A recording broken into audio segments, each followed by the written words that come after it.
Today was a great day where you get the Texas win. Yes, I've decided we are no longer wearing the suit on Saturday. Instead, Saturday, we got to represent. All right, we got to let them know. But anyway, we have to go through and we also have to answer some questions, talk about some injury updates, and update my rankings in general. Now, the first thing to point out here is, I guess we can actually scroll back a bit. Evan Ingram is going to be playing. We went through, updated the rankings already with this news. We put Evan Ingram there at about tight end 12. So you can start him. Definitely want to roster him, but I wouldn't mind at all if you wanted to wait to see what you had and then decide to get him in. But outside of that, Gus Edwards placed on the IR will miss at least 4 games. So honestly, with this in mind, what I'm going to be doing here is let's go over to our overall rest of season rankings. I think that J.K. Dobbins gets the bump at least over Najee Harris. Now that Jalen Warren's back, Hunt gets the bump over Najee as well. Najee, big time faller. But a player that you should possibly consider picking up off your waiver wire will be Kamani Vidal, who may have some standalone value here and also will be I don't want to call him a premium handcuff running back, but it'll probably be inside the same range as like Blake Corum, Ray Davis. I'd honestly maybe rather have him over Zamir White. We'll leave him in the same range as Zamir White, but Vidal will be somebody that you can consider with Gus Edwards going on the IR. Tyler Conklin, questionable for Monday. Don't plan on starting him. Really, the only guys who start in New York will be Brees and Garrett Wilson. Nothing changes. James Cook expected to play on Monday.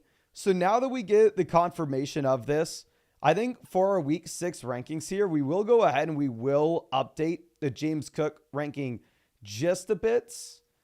First, let me submit the changes to our rest of season. I apologize. But we will submit these and then we'll go over to our week 6 and get James Cook moving his little butt up. Where at this point, I would feel comfortable going through and starting. And we accidentally just messed with Zamir's. Obviously, Zamir White is in the non-startable range. But anyway, with James Cook, I would feel comfortable pushing him ahead of Chase Brown, Jerome Ford. Devin Singletary just got ruled out. We're going to have to update Singletary soon. But, I mean, I would feel comfortable starting James Cook all the way ahead of Zach Moss. Brian Robinson is out. Brian Robinson, we have to fly down these rankings. The same thing is with Devin Singletary. Devin Singletary is out as well. He flies down to the very bottom end. Obviously, we have to figure out where we're going to be putting Austin Ekeler as well as Tyrone Tracy. But first, let's continue to update this with James Cook. James Cook versus Bucky Irving, DeAndre Swift, Tony Pollard. I probably move James Cook up to about RB14. Really positive that he gets cleared on Saturday and the game's not till Monday. So I don't think you're going to see a massive limitation set here. Now, going over to those other instances, we can just go injury by injury on the reports. Brian Robinson downgraded out week 6. Obviously, we talked about this. But Brian Robinson moves all the way down. Austin Ekeler is going to get the bump up. I would rather have Ekeler over Sermon, Gibson, Najee, Chase Brown, Jerome Ford. I'd probably rather have, I don't know. I think Ekeler goes to about RB22 in our ranks this week. Keep in mind with Ekeler, this is an offense that is most likely going to still get Jeremy McNichols involved. So it's not like Ekeler is going to see every single touch here as Jeremy McNichols is going to be a running back with a consistent workload. Ekeler is just going to have the receiving usage, which is probably why I'd prefer Ekeler over McNichols. But going back over to what we have with our next option, Audric Estime to be activated to the 53-man roster. I think this does make you a little less excited about Javonte and Jaleel now that it may be a 3-man by committee.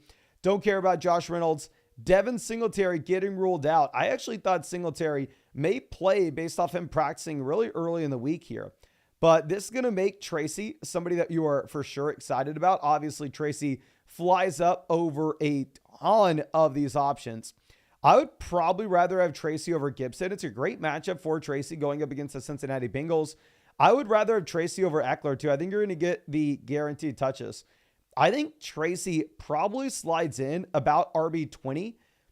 Rico Dowdle obviously is in a better offense, but the issue that you have with Dowdle is just such a worse matchup going up against the Detroit Lions. Now, my hesitation with Tracy, I will say, is you did have every third down snap going to Eric Gray last week. So I'm a little concerned if the Giants fall behind in a big way. At that point, do you actually see a little more Eric Gray and a little less Tyron Tracy in comparison to what you had previously?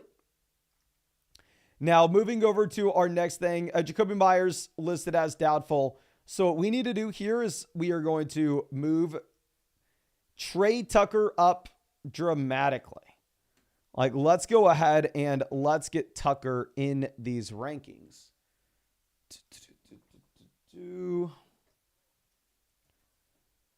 Trey Tucker. Bam. Okay. And honestly, I think Tucker is a viable flex play this week.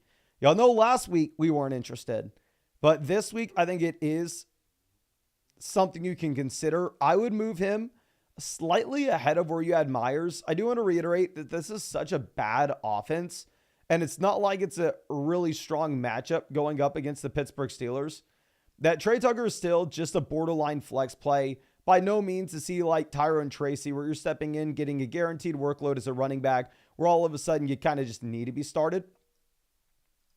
Now, our next thing will be Nick Chubb, good to go week 7.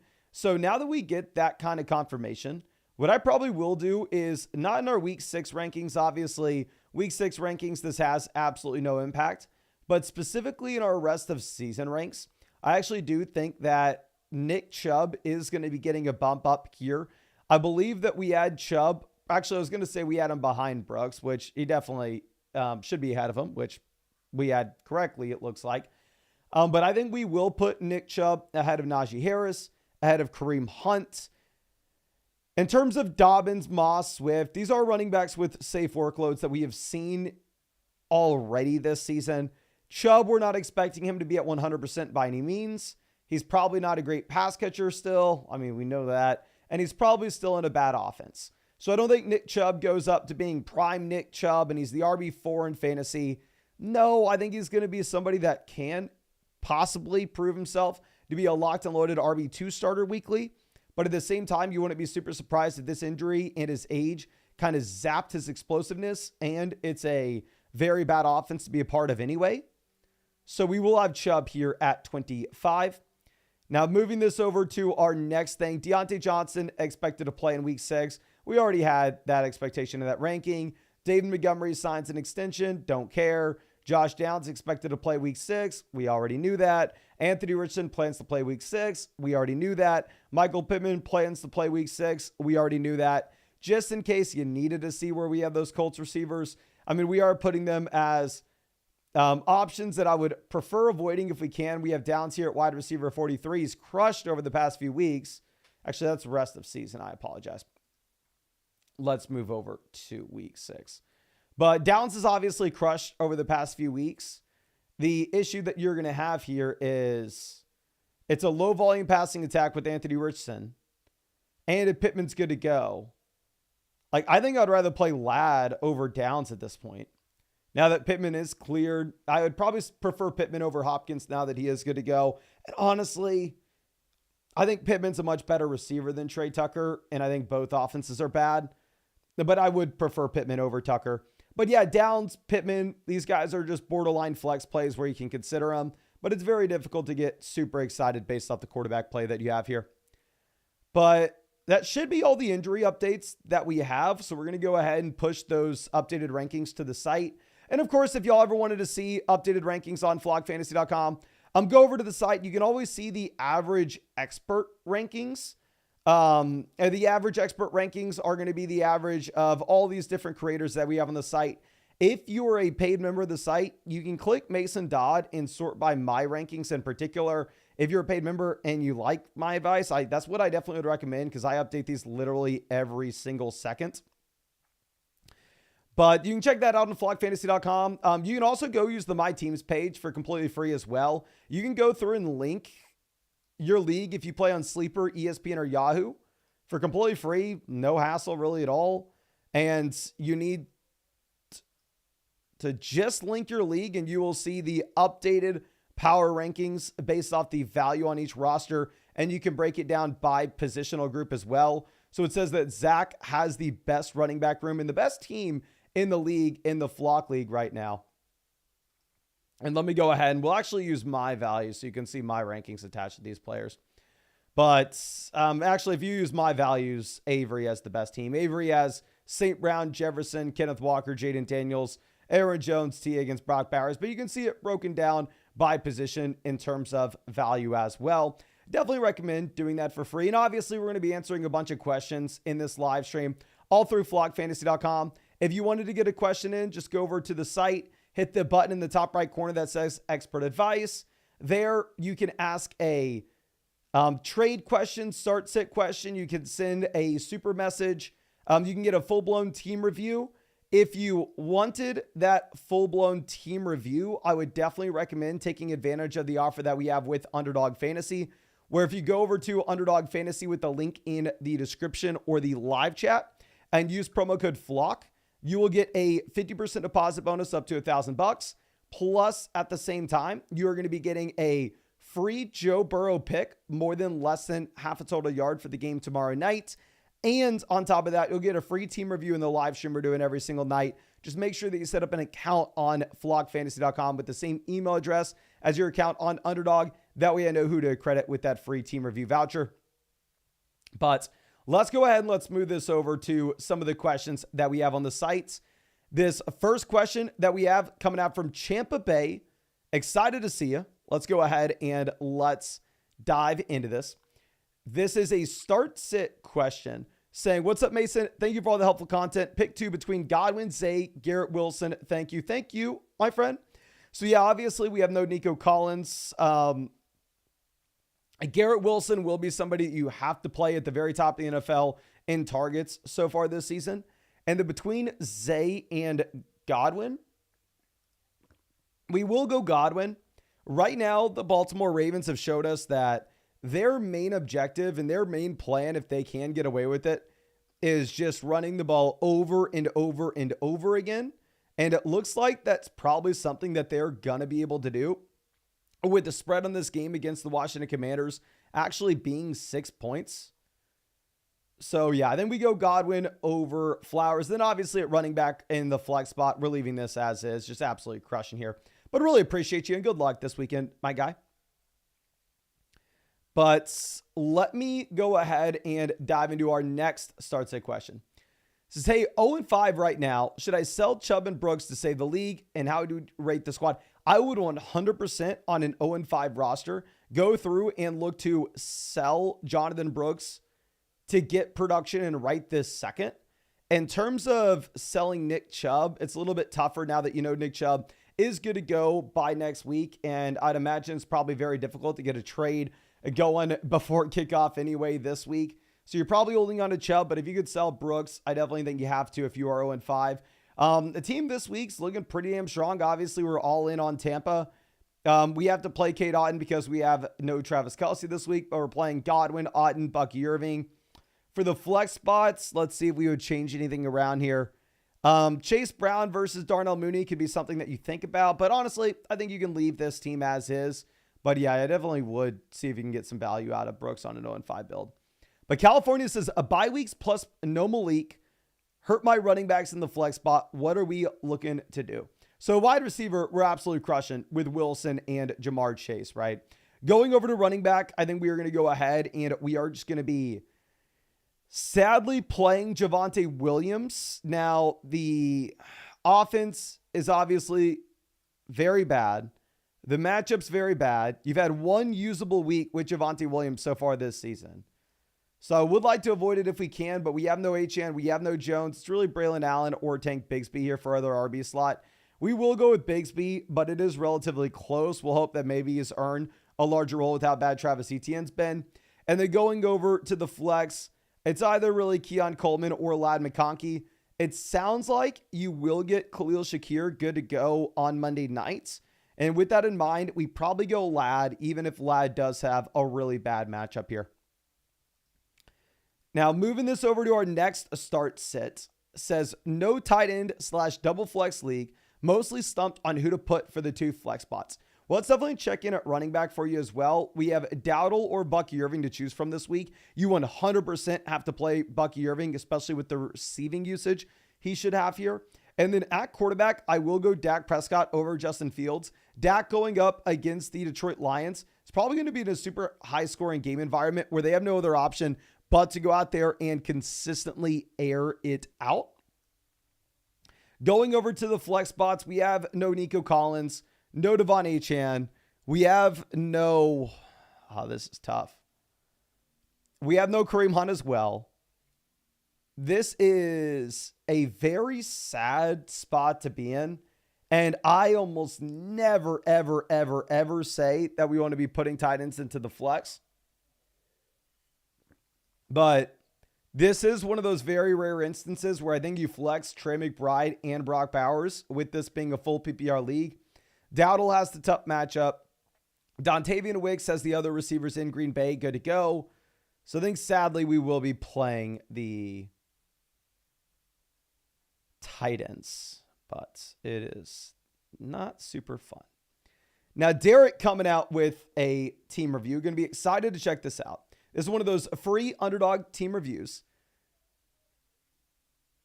Took over this team last year, but had to completely gut and start over. What trade or what move should we be looking at?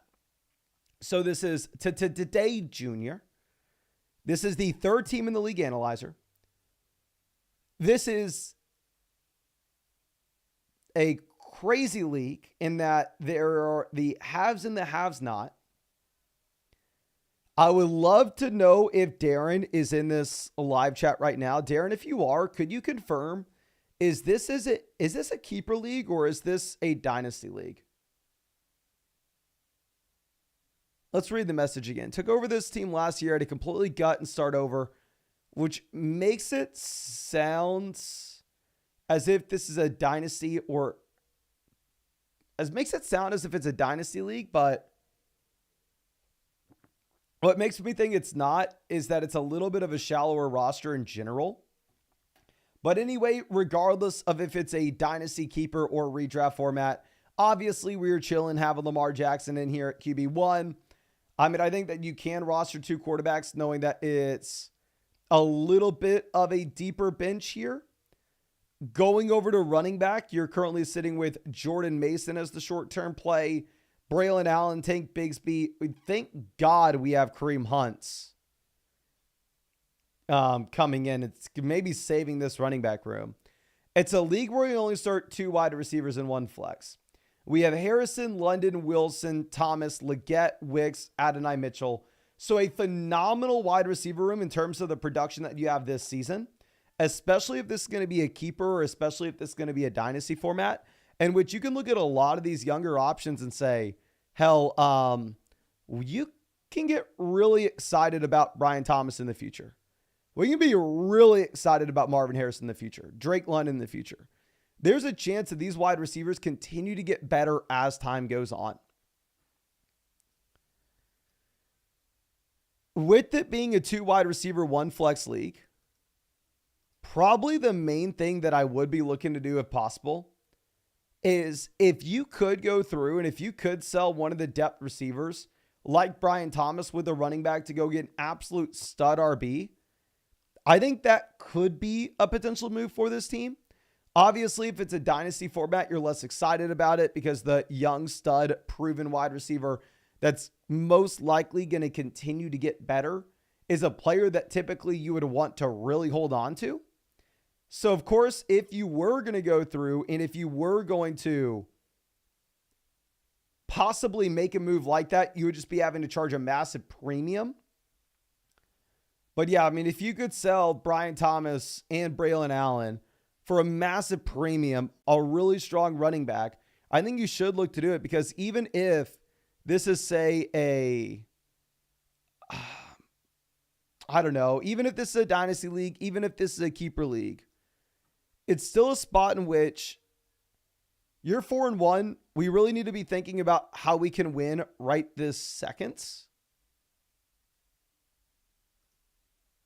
Tight end, we have Pat Freiermuth, Cole Kmet. So we have two tight ends that are viable that we can just kind of play between the matchups. So I would love to go through. I would love to charge a premium for the young stud receiver like Brian Thomas, get an elite running back in for this season to really help us to push this year.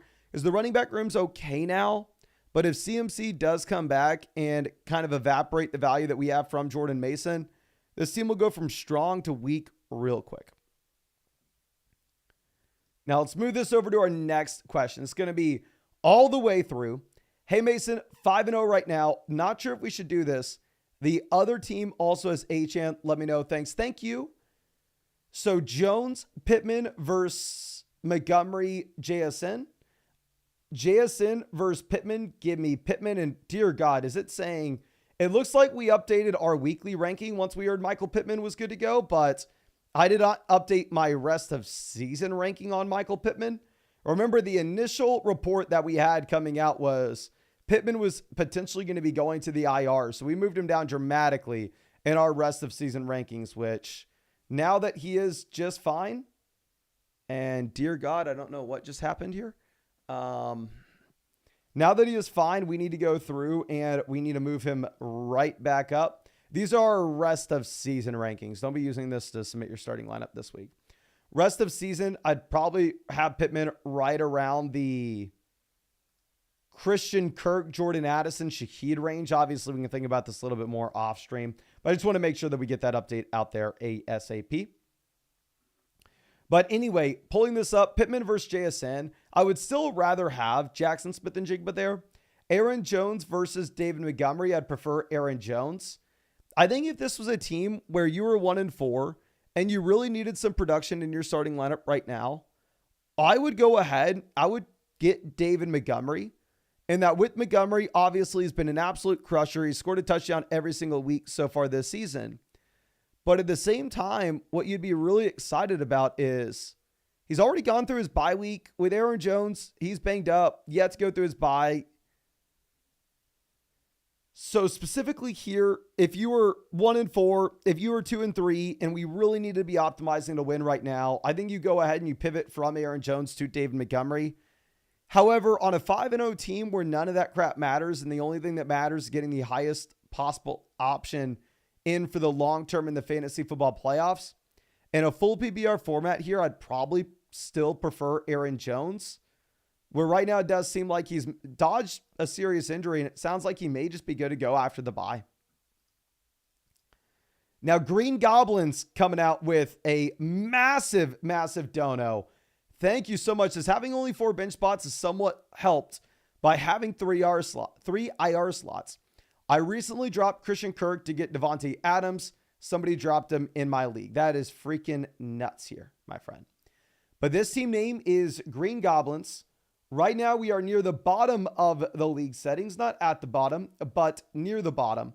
And what's really concerning is only 4 teams are making the playoffs. This isn't a league where the top 2 teams get buys, then teams 3 through 6 are going to be in. No, it's either you're in or you're out. Top 4 teams are the only ones who make the cut. So we really need to go through and we really need to optimize for some of these regular season points. It's a league where you only start 2 wide receivers and 1 flex. So here in this format, we definitely don't care about the wide receiver depth, especially if you only have 4 bench spots.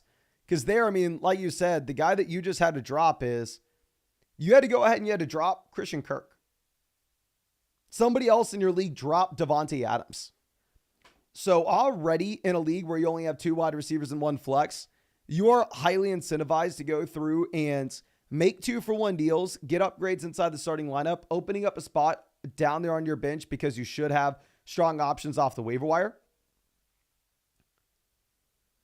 But looking at this quarterback, we have Jalen Hurts. So we have the elite QB, definitely in a league with only 4 bench spots. I don't want another quarterback. Going down to the bench, we don't have another quarterback. So absolutely love to see it. Kind of sucks for us, to be honest, that Cooper Kupp didn't go on the IR. So it would have been so much better to open that roster spot and be able to bring in another guy here. But anyway, elite quarterback, don't roster another rest of season. Going over to running back, we're rolling with Bijan and Josh Jacobs.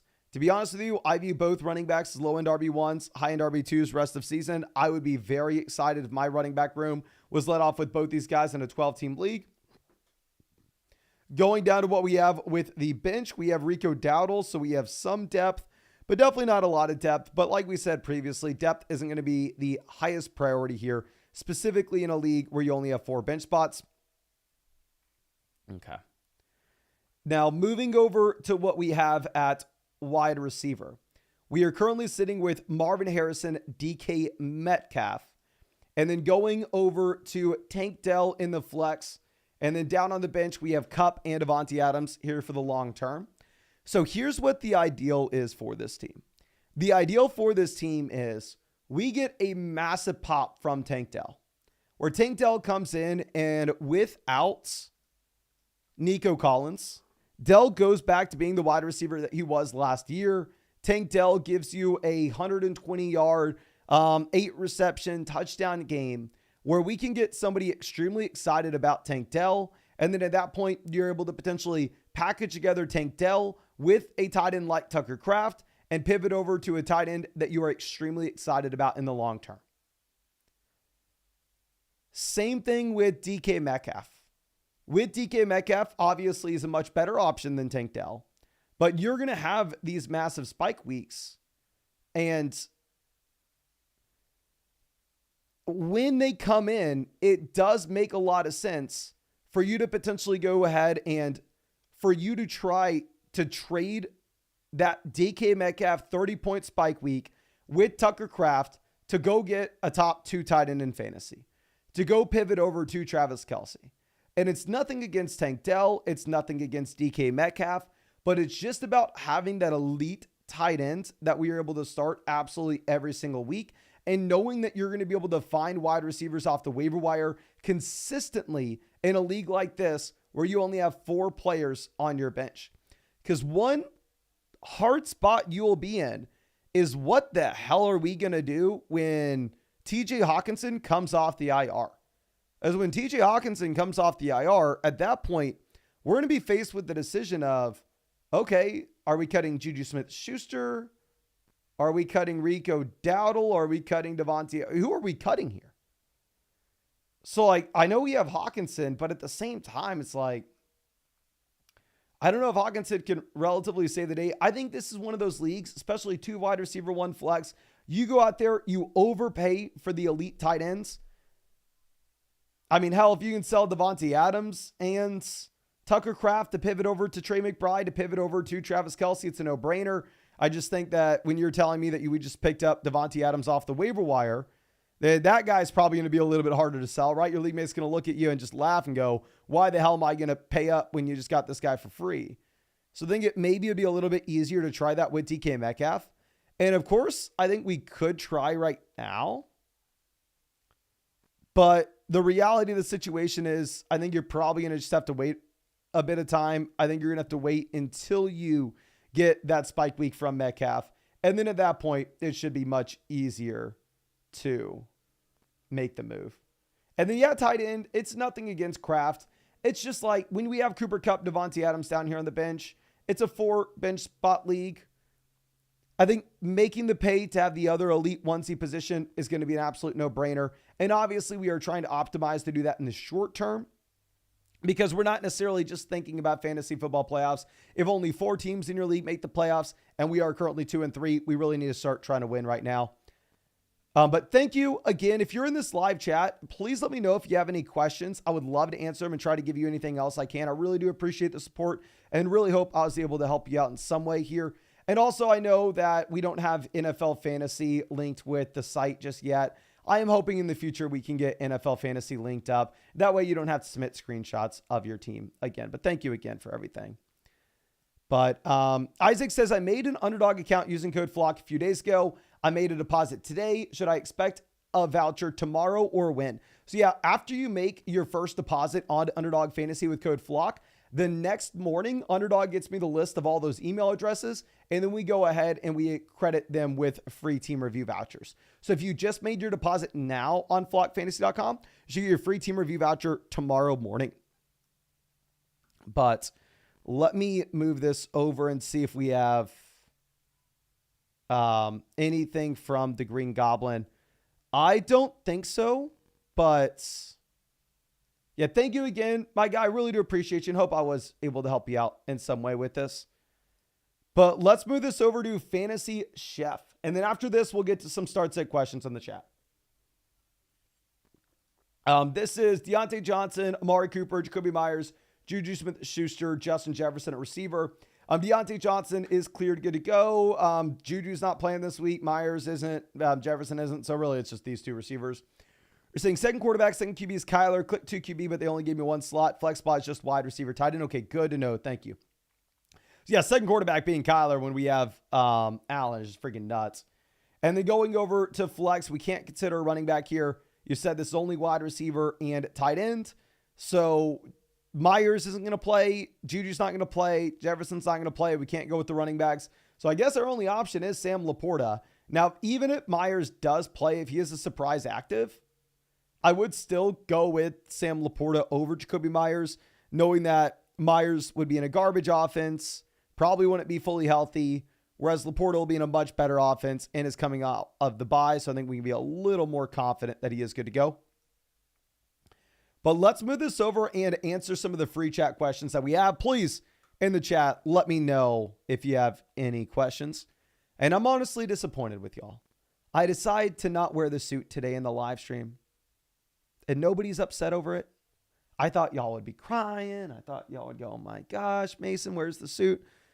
We don't have anybody upset. But anyway, hook 'em horns. We got the Manning jersey on. We got to represent. Okay. But drop your questions in the chat. We'll try to get to as many free chat questions as we possibly can. And also, if you have not done so already, please hit that like button. Obviously, we've been live streaming 5 hours a day, every single day for y'all. I need to go ahead, and I think we started the live stream streak like June 20th or something is about when I got back from vacation. So we've been streaming every day for June to July, July to August, August to September, September to October. So for about 120 days in a row, probably. Okay. John says, I'm distraught that there's no suit. I figured you would be. I figured you would be, my friend. But let's move this over. Nolan says, how likely is Cook to play? Everything that I've read makes it sound like he will be good to go. First, we had the report early this morning that he plans to play, and then we had the followed-up report that he is good. So if you have James Cook, I'd probably plan on playing him. I moved him up to, I want to say, RB13 or RB14 in our rankings this week.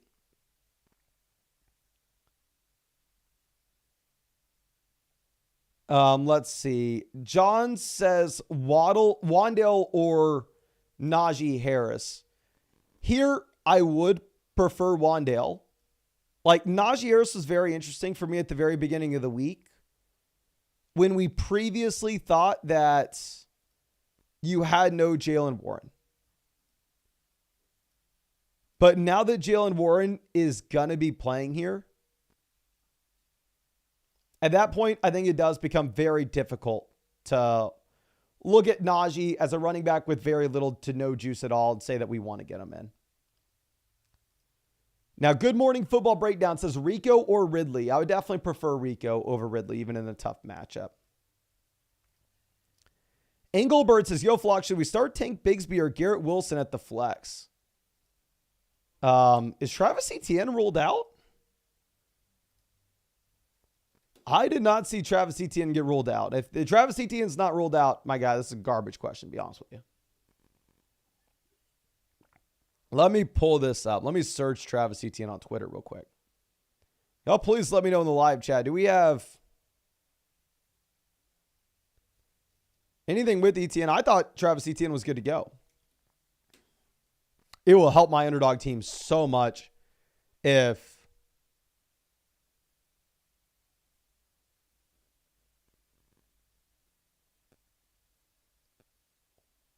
it looks like Travis Etienne will be playing. Dear God, if Tank Bigsby ends up taking over with the Etienne injury, your boy will just absolutely print money on Underdog this year. I will be printing money. Yeah, so for the love of God, you don't consider starting Tank Bigsby over any interesting option. Like, please do not. Champ says Adams is staying in Oakland. I don't think we know that for sure. MK says Calvin Ridley or Romeo Dobbs. I definitely prefer Ridley over Dobbs. I think we talked about this in the stream earlier today, but it's actually kind of surprising to see the projection sportsbooks have with this Tennessee Titans offense. Like, sportsbooks are in on the Titans offense this week.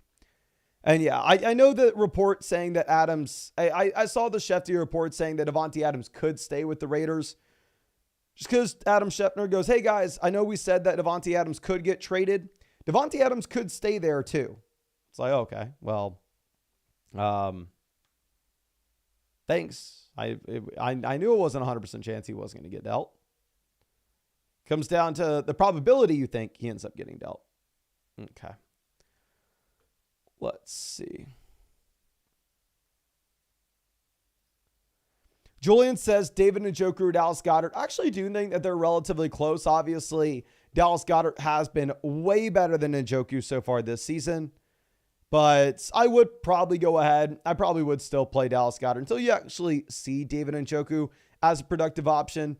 I mean, right now, the spread on this game, I want to say is like 8 points between the Browns and the Eagles. The Eagles are just going to dramatically outscore Cleveland. Let's see. Tyler says Brian Thomas Jr. or Bucky Irving in the flex. I think we go with Bucky Irving. There are a few players I would start over Bucky Irving this week. I mean, Bucky Irving's a running back in a decent offense that's going to catch the ball to the backfield, that will have the usage inside the 5-yard line. It's really what you're looking for in fantasy. So, yeah, I think Bucky Irving's like a super safe play. Okay. Sebastian says to traded Devonta and Moss for Tyreek and Nick Chubb. What do you think? Moss to Chubb, lateral move. Devonta Smith for Tyreek Hill is a massive upgrade. Love the trade. Great deal. But let's move this over and answer some more of the questions that we have on the site. Of course, if you ever wanted to get a guaranteed answer to any of your questions, you can go over to flockfantasy.com. You can find the link in the live chat, or you can just type in flockfantasy.com. And if you go to the site, all you have to do is hit this expert advice button in the top right corner. There you can ask a trade question, start sit question, team review, send a super message, whatever you are wanting. If you did want that team review, instead of purchasing it, I would actually probably recommend you take advantage of the Underdog promo that we have, because we actually have a couple different Underdog promos going, where if you go over to Underdog Fantasy and use promo code FLOCK, you will get a 50% deposit bonus up to $1,000. Plus, on top of that, you'll be getting a free Joe Burrow pick, more than less than half a total yard. And you're going to be getting a free team review in the live stream that we are doing every single night. You can find that link as well in the live chat and in the description. And that's what I would definitely recommend taking advantage of, because you get the free pick, you get a deposit bonus, and it's only $10 for you to get a team review. And plus, you get the other stuff too. But let's move this back over and let's go over to our next few questions. This one's going to be coming out from Nick.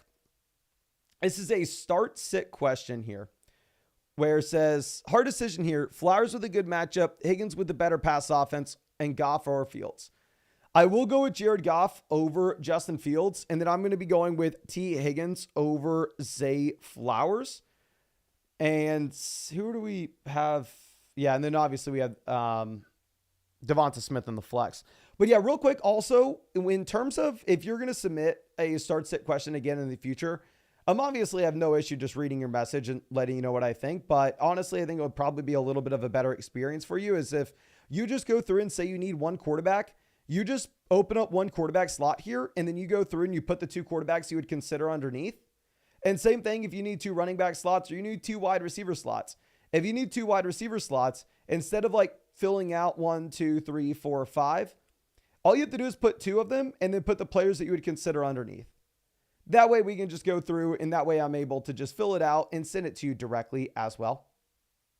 But I mean, obviously, do as you please. Now let's move this over to our next question. It's coming out from J Dollar Sign says, we need 2 running backs and a flex and a full PPR. Between Moss, Gibson, Sermon, Dell, Rome, I'm leaning on benching Sermon and Rome. So our 2 running backs, we would go Moss and Gibson in a full PPR format. And then for our flex, I think we're going to be going with Tank Dell in a full PPR format. So yeah, I'm right there with you. I would bench Sermon and Rome Odunze. Obviously, Rome, you have DJ Moore's kind of the alpha here for the time being. And it's not a super strong passing offense. Now, CM98 says, we have Zach Charbonnet, Trey Sermon, Breece Hall, Jerome Ford. Thanks. Thank you. Looking at this, I think I personally would prefer Bijan Robinson, especially if you're looking at how the team is situated in the short term, where I don't necessarily know if we're super excited to go through and start Trey Sermon. I don't know if we're super excited to start Jerome Ford. I don't know if this is a team that you're just loaded to the point where we're 4-1, we're 5-0, and we have so many running backs that the only thing that matters is long-term upside, where you can go with Achane and you can really just look for the games that you're potentially going to get Tua back in. I don't know if you're in that situation here. I think you just go ahead, you take Bijan Robinson. You have the running back that has been disappointing, but at least has that guaranteed workload for the time being. Now, let's move this over to a team review. This is coming out from, dear God, this is probably the biggest team review dono we've ever had, from Jay Hank. If you are out here in this live chat, my friend, thank you so much. I really do appreciate it. But please let me know if you have any questions to go along with this. This is a 10-team league. This is a dynasty format. And you can see as well with the league analyzer that there is a massive, massive, massive difference between us and really the rest of the league. The only real competitor that you potentially have here is going to be the number 2 team in Iowa Hawkeyes. Now, obviously, the league analyzer for a dynasty format is taking into consideration not only what we have for this season, but also what you have here for the long term as well. So the rankings may look a little bit different than what you have just with a regular redraft league. But anyway, pulling this up, quarterback, we do have Jaden Daniels. So it's a really comfortable spot to be in. It is a 1 quarterback league, so we don't really care too much about our second quarterback. Obviously, with our second quarterback here, we have Geno Smith. If we have Geno, we are able to start him in the case of an injury to Jaden Daniels, which is just kind of what we want here, specifically for a 1 quarterback format. Now, going over to what we have at running back, we have Breece. Breece is one of the very few running backs in Dynasty that not only we can be excited about for the short term, but at the same time, you're pretty damn confident it's going to have that long-term value as well. And that's going to be the main thing that we are looking at in Dynasty, right? Is trying to build out those cornerstone assets that can help a contending team, that can help a rebuilding team. At running back, we only have one of those guys with Breece Hall. And then our running back 2 is a massive fall off. Obviously, we play Antonio Gibson this week. Possibly Trey Benson down the stretch does something for us. But running back 2 is extremely weak with this team in particular. Going over to wide receiver. Here with our receivers. And, I apologize for that. You are sitting with Jamar Chase, Amon-Ra St. Brown, Rome Odunze, Tyreek Hill, Brian Thomas. It's a league in which you can only start 4 receivers weekly. We have T. Higgins here as well. So if I go through and if I look at a squad like this, and Bulldog LLC says, how can you have Chase St. Brown and Tyreek Hill? This is a dynasty team. Jay Hank maybe spent years building this. This isn't a team that he just drafted this year. And also real quick, we're 1 like away from hitting 300 likes on the stream. Hit that like button if you haven't already. But anyway, with this dynasty format being a league in which you can only start 4 receivers weekly, I definitely think as we go through and you have guys down here like T. Higgins that we don't particularly need for this season, and at the same time, we don't expect him to be worth more in Dynasty next offseason than he is today. I think the absolute no-brainer trade is to see if we can send T. Higgins and go get an upgrade at running back in the short term. Now, if you want to say, Mason, I don't really trust Rome Odunze for right now. Mason, I really need T. Higgins until Tua comes back to prop Tyreek Hill back up.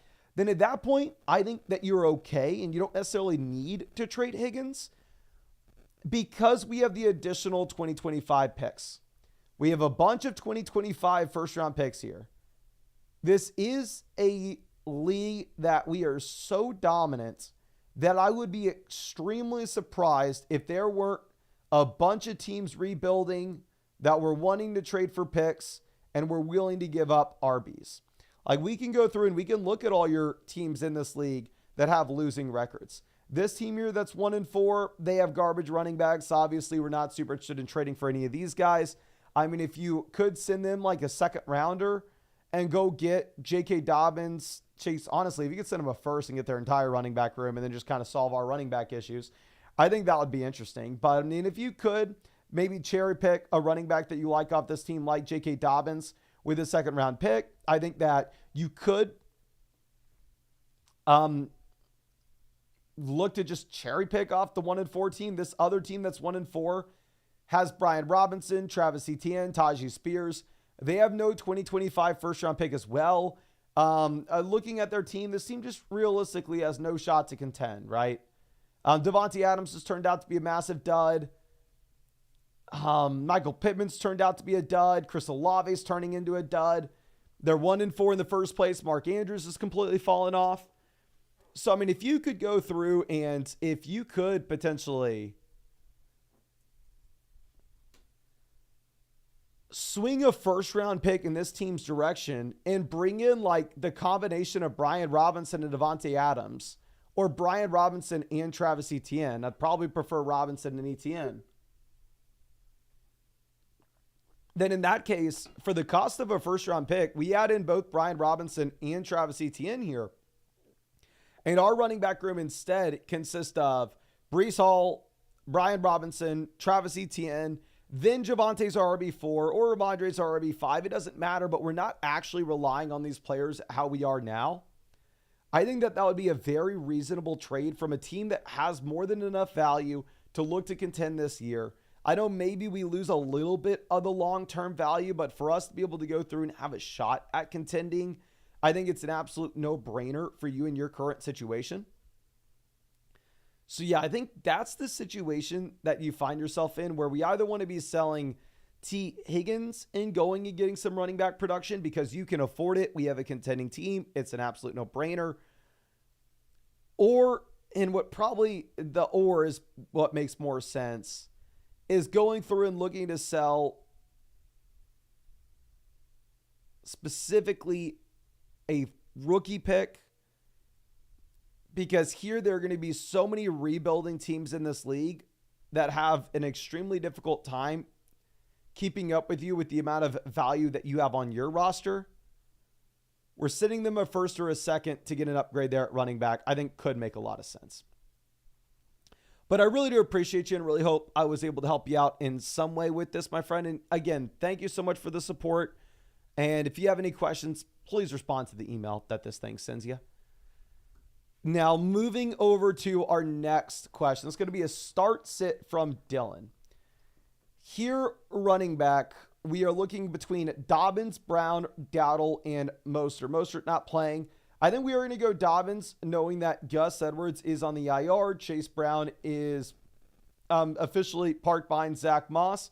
And going down to the flex spot, not interested in Zach Moss now that Anthony Richardson's good to go. At the same time, Michael Pittman is. So I think Josh Downs goes down dramatically. Darnell Mooney can be in a strong consideration spot. So could Rico Dowdle. But obviously we have Shakir not interesting. Hawkinson you can't go with. Mostert you can't go with. Looking at my flex rankings this week, Amari we had 39. Mooney we had 40. This is why I wanted to pull it up, see if my flex rankings could give us a little bit of help here. We literally have Dowdle at 38, Amari at 39, and Darnell Mooney at 40 in our flex rankings this week. We have these three players back to back to back. Can y'all please spam the chat? Who would you start between Amari Cooper, Rico Dowdle, and Darnell Mooney? It's outdoors, says Zach Moss on the Bengals, on the Colts. Why would AR affect them? I was looking at Josh Downs, and then I saw the Bengals jersey next to it with Chase Brown, and my mind got mixed up, and I accidentally said the wrong name. We were talking about Josh Downs, that Anthony Richardson impacts him. Mooney, Amari, Mooney, Rico, Mooney, Amari, Mooney, Amari, Mooney, Amari, Mooney, Dowdle. It does look like most people are going Darnell Mooney here. Looking at my rankings, we have these guys back to back to back, all inside the same tier. I really do think it's up to you, and you can kind of go in any direction there, to be honest. Now, going over to our next message, just coming out from Creepy Hugs, says, traded away Moss for Reed. Anything else to help this injured team? Appreciate you, my guy. Going to be excited to check this out. This is so long, and thanks for all the fish. I don't know if that's a reference I don't get. If somebody's in the chat that gets this reference, please fill me in. I like references. I would like to know. But anyway, looking at this said 10 team, 2 wide receiver, 1 flex. So wide receiver depth does not matter at all. Every time we get the ability to make a 2-for-1 deal by selling wide receiver depth, it's something we ought to be doing. Also, we are the best team in the league analyzer, and nobody else is really close to us either. The other thing that I want to do just for fun is, are we allowed to look at the bottom 2 teams? Willie says Hitchhiker's Guide to the Galaxy. I watched that back in high school, but at that point, that was literally 10 years ago at this point. So I have not seen that in forever. I literally would have never guessed that's what it was from. Can we look at the bottom teams just for funsies?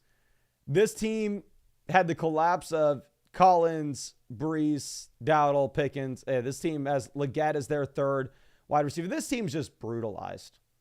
Nico Collins got injured. Isaiah Pacheco got injured. Mark Andrews turned out to be an absolute pumpkin. RIP that team. But looking at our squad, one thing I do want to point out is we have some really strong options on the waiver wire that we're able to go through, that we are able to possibly pick up for free. Like, the first thing that I personally would do is I would probably drop Juju Smith-Schuster in favor of Jordan Addison. With Juju, obviously phenomenal this past Thursday, but I mean, we've seen him in Kansas City before. This past Monday, I apologize. And if you look at the game that you just had from Juju Smith-Schuster, what's actually really funny is you have not had a game in which Juju posted 130 receiving yards since 2018. Do we think that Juju Smith-Schuster all of a sudden got back his 2018 relevance in 2024? Probably not. It's probably just a one-off. Or Jordan Addison, round 1 pick, Bill Litnikoff winner, great rookie season, offense looks decent. I think Addison would be somebody that I'm willing to roll the dice on here. But besides that, we have an elite quarterback, obviously, with Jalen Hurts. We're not having to stress about anything.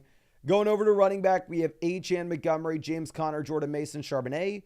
So, I mean, we have plenty of short-term production mixed in with a long-term upside for Devon Achane. So, really not much we're having to point out with running back. Going over to receiver, we have A.J. Brown, Garrett Wilson, Cooper Kupp, Jalen Waddle, Jaden Reed, Xavier Worthy, Roma Dunze, Juju Smith-Schuster. So we just have a ridiculous amount of depth with this team. There are a couple different ways that we could approach this. The first thing that I would try doing is extremely simple, is it's taking our depth receivers, making 2-for-1 deals, and upgrading the running back position. Where if you can go through, if you can take David Montgomery, send Montgomery and Xavier Worthy to go get a running back we're really excited about, let's do it. Or, I mean, same thing. I mean, we saw that team at the bottom with no depth with all their injuries have Breece Hall. If you could go ahead and take David Montgomery, send that player with Jalen Waddle, and go get Breece Hall, let's 100% make that move. That's the first trade that we are trying to make, and we are trying to do it over and over and over again. The second thing that we are going to try to do is we're going to try to take those same depth receivers, send them with Jake Ferguson, and see if we can pivot over to one of the top 3 tight ends in either McBride, Kittle, or Travis Kelce. I think that could also be a very interesting play. Last thing that we would possibly want to do on this team is if you could go ahead and potentially just make some consolidating trades where we make running back tier up trades where you send Jordan Mason and Zach Charbonnet to get to a running back that you prefer slightly more than Jordan Mason.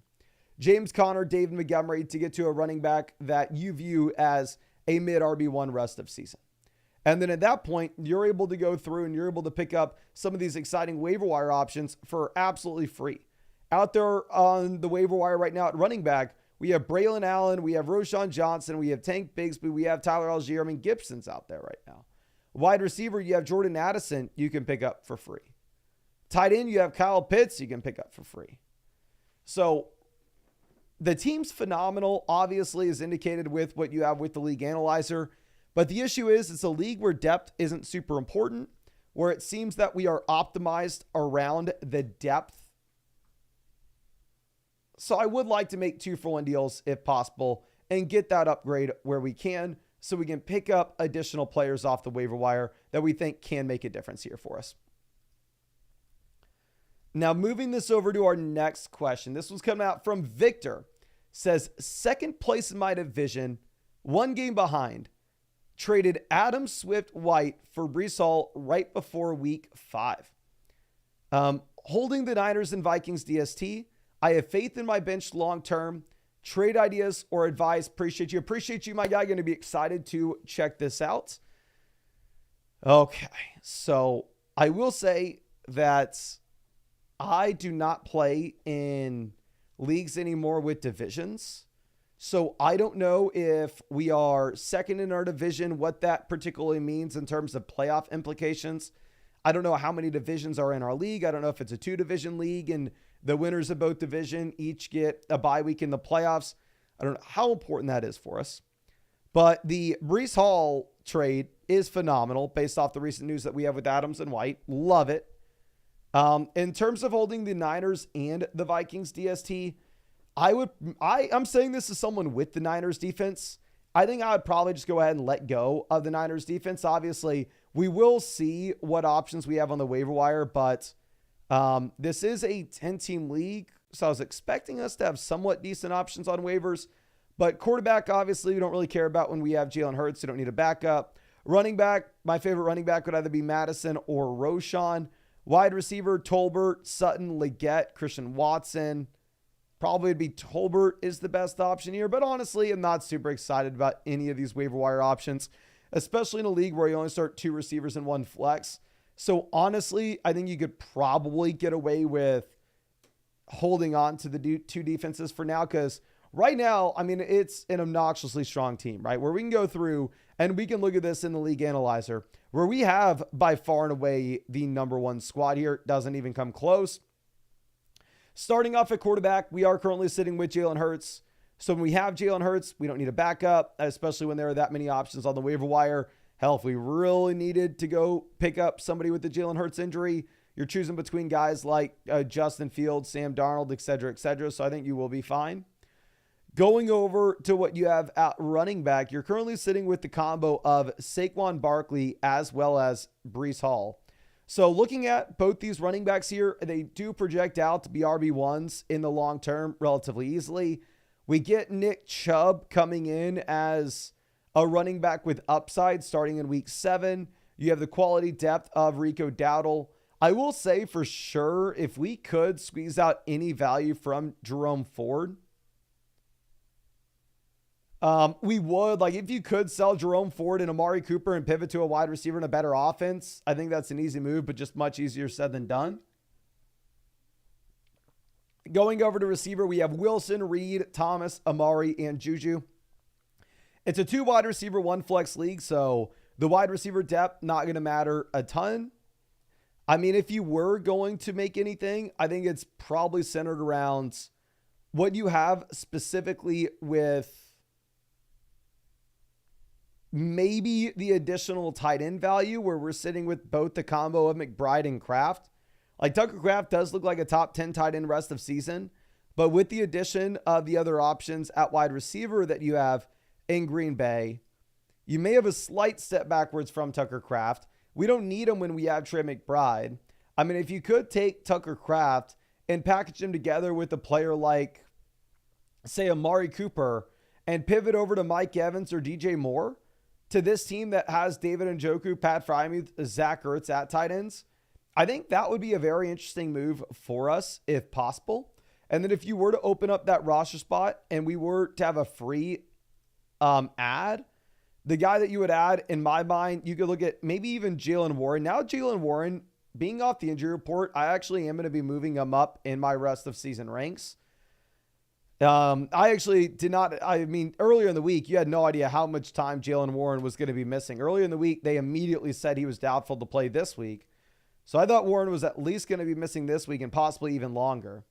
So honestly, at this point, I think I want to move Jaylen Warren up ahead of Ty Chandler, ahead of Raheem Mostert.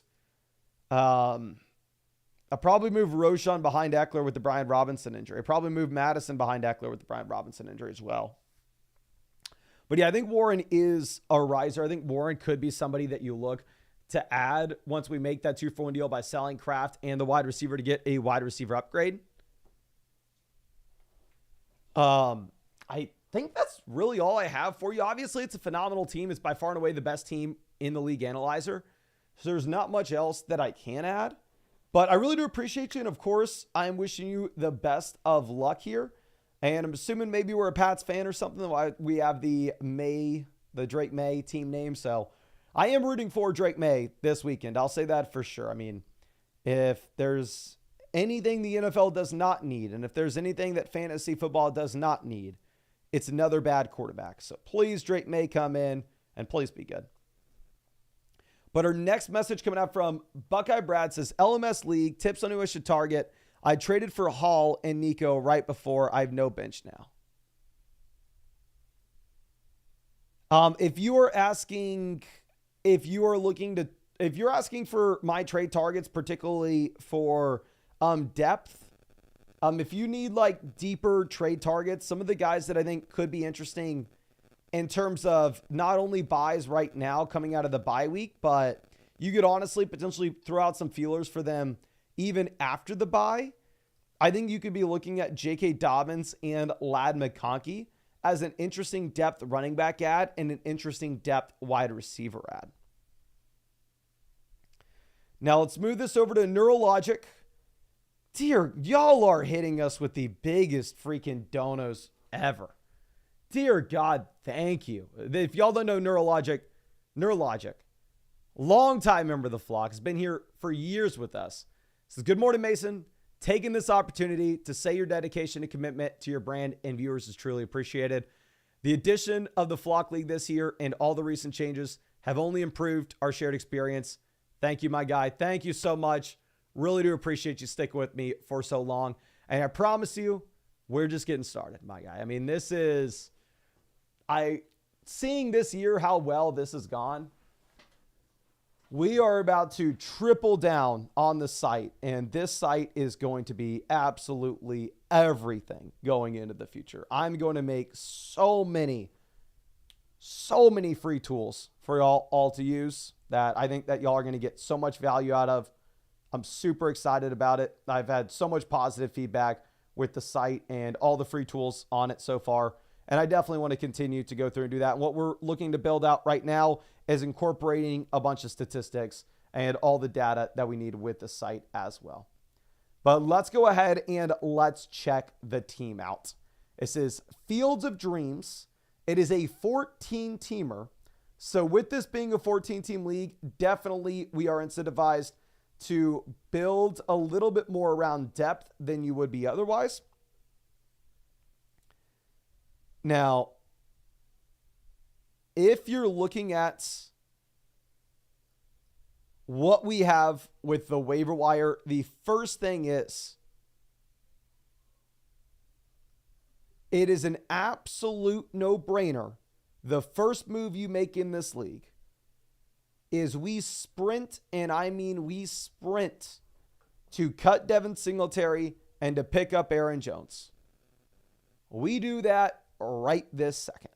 If we need to put in a fab bid for Aaron Jones in a 14-team league, you blow your load. However many fab dollars I have, I put them all on Aaron Jones. Like in the Flock League right now, which is only a 12-team format, but if I could trade all my remaining fab dollars to the team with Aaron Jones and get Jones in, that would be an absolute no-brainer. So please go out, do everything you can to get him, especially in a 14-teamer. Now, going over to quarterback, we have the combo of Burrow and Fields. Obviously, I think Burrow's a top 7 quarterback rest of season, so I think we have a QB1 here. And also, to go along with this, if you're looking at what we have with waiver wire options, they are pretty limited. We're really Darnold, Daniel Jones, Andy Dalton are the only guys sitting out there. So specifically in a 14-team formats, I think that you could roster Fields here, and you don't have to only look at one quarterback being a viable option for sure. I think you can have multiple guys. Going over to running back, we are looking at Breece Hall, Brian Robinson, J.K. Dobbins, Nick Chubb, Braylon Allen, Devin Singletary. Breece Hall, top 14 running back, RB1. Brian Robinson, top 28 running back, RB2. J.K. Dobbins, top 28 running back, RB2. Nick Chubb, top 28 running back, RB2. A ridiculous amount of running back depth. Absolute no-brainer. Looking at the waiver wire, like I said, I think that Aaron Jones is still an absolute no-brainer pickup. I'd pay a decent amount for him. And then honestly, at that point, if we are able to get Aaron Jones off the waiver wire, it does make some of these options, maybe a player like Nick Chubb, particularly in a full PPR format, who's coming off the IR, it could make Chubb an interesting sell-high candidate to a team that really needs a running back if it can get us a wide receiver upgrade. Like going through and looking at maybe some of the teams with a weak running back room. This team has Jerome Ford, Tank Bigsby, Justice Hill behind Kenneth Walker. Like if you're potentially able to send them Nick Chubb and Darnell Mooney to pivot over to Brian Thomas, I think that could be a very interesting pivot. To go through and look at some other teams that are running back needy. This team has Tony Pollard, then Emmanuel Wilson, Samaje Perine. If you could send them Nick Chubb and possibly bring in, say, Tyreek Hill, even if that means we have to add in DJ Moore, T. Higgins, or really Nick Chubb and any of our receivers for Tyreek Hill, Nick Chubb and Darnell Mooney for Stephon Diggs, I think you could afford to make that move as well. This team, they had the Isaiah Pacheco injury, so they really only mix in a Bucky Irving right now. You could look to make that same move with Nick Chubb and any of our receivers for Garrett Wilson. I think that would be very interesting for us as well, as we have so much running back depth in a 14-team league. Typically, we can find somebody to really pay up for that running back depth, as it is difficult to get. It is extremely important as well. And we can afford the elite receiver. And then kind of the same thing that we are wanting to do here with our tight end position. And that if you can take Tucker Kraft and you're able to potentially sell Kraft and one of the wide receivers to get an elite receiver rest of season, I think that'd be very interesting if we could target one of the teams that are, maybe lackluster at the tight end position. Like this team right now is streaming Hunter Henry. And you go to the waiver wire, I guess Evan Ingram is sitting out there, but beyond Evan Ingram, tight ends are really dried up. So if you could potentially send them, say, Tucker Kraft and really any of our receivers for Cooper Kupp, I think it would be a no-brainer for us here in the long term. Going over and looking at our next tight end team, this team sitting with Cole Kmet as their streamer. Maybe Darnell Mooney, Tucker Kraft, we go get Nico Collins for the fantasy football playoffs. This team has Freiermuth and Noah Fant. We send them Tucker Kraft, Darnell Mooney, we go get Puka Nacua. I think that could be very interesting. And also that would just make life a little bit easier with the flexibility that we could have, picking up some of these interesting names off of the waiver wire as well. But I really do appreciate you and really hope that I was able to help you out in some way with this. And of course, if there's anything I can do for you, my friend, please don't hesitate to reach out to me and let me know. But thank you so much for everything. But let's move this over to Andres. Hey, Mason, traded Najee, Shakir, Bucky for CMC, Brown, Rome. What are your thoughts? And I help with SS. Okay, I got you. Najee to CMC upgrade. Shakir to...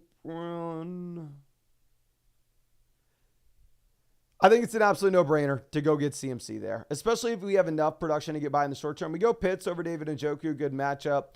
A running back, we have Gibson that we can start with a Ramondre injury. And then for the flex spot, we have Deontay Johnson, who has been cleared. So I really love the CMC deal, especially as we look at the starting lineup, and we have plenty of guys to get in here. Okay. Now let's move this over to Jonathan. Jonathan, appreciate you. Going to be excited to check this out. Wide receiver, T. Higgins, looks like an absolute must-start option. Just given what you have currently with this Cincinnati Bengals offense, wouldn't be surprised if Joe Burrow leads the NFL in passing touchdowns, in passing yards. Going down to the flex, you're looking at Bucky Irving as a must-start name. I would prefer Bucky over Tyrone Tracy, and then I just have more faith in Baker Mayfield in this Bucs offense. And Bucky Irving's going to have the receiving usage. At least that's what we saw at Oregon. He was a massive receiver in college. Whereas with Tracy, it does appear that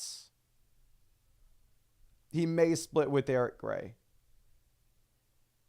Actually, I didn't even see that we had James Cook here. James Cook is somebody we can look at as well. I'm looking at my rankings this week. Right now, this is rest of season. I apologize. I was going, why the hell are they that far apart? They should be a lot closer. Yeah, we have James Cook, 14, Bucky Irving, 17. Can y'all spam the chat? Who would you prefer between Bucky Irving and James Cook? Who would you prefer between Bucky Irving and James Cook? Champ says Charbonnet's the best handcuff. I honestly kind of tend to agree with that. Like thinking through it, there are very few, like Braylon Allen you could consider, Algier you could consider. I think probably Charbonnet's the best handcuff. But we got Bucky, Cook, Bucky, Cook, Bucky, Cook, Bucky, Cook. It's close. I think we wait to get more information about it tomorrow morning. As it looks right now, it does appear that James Cook is starting. But we can definitely wait for more confirmation. Now, Jonathan coming out with a start set. Here at wide receiver, we have A.J. Brown. Our other slot, we are looking at Garrett Wilson. It's honestly a must-start. Wilson's at the very top of the NFL in targets. You have to start him even if this offense may be bad. Running back, Bucky Irving. Just go ahead and jam him in. And then Joe Mixon will be that flex for us. Yeah, I want to say in general, Bucky Irving is a must-start running back. And that it's a good offense. He's a running back that will most likely have the red zone role and most likely have usage as a receiver as well. Now, Jonathan coming out with a start sit. Here, wide receiver, we have A.J. Brown. And it's a different team from Jonathan. Just anybody's confused. I think we're also going to go with Devonta Smith. We are all in on this Eagles offense, my guy. We're going to go Sam Laporta. Sam Laporta, Tucker Kraft is super, super close.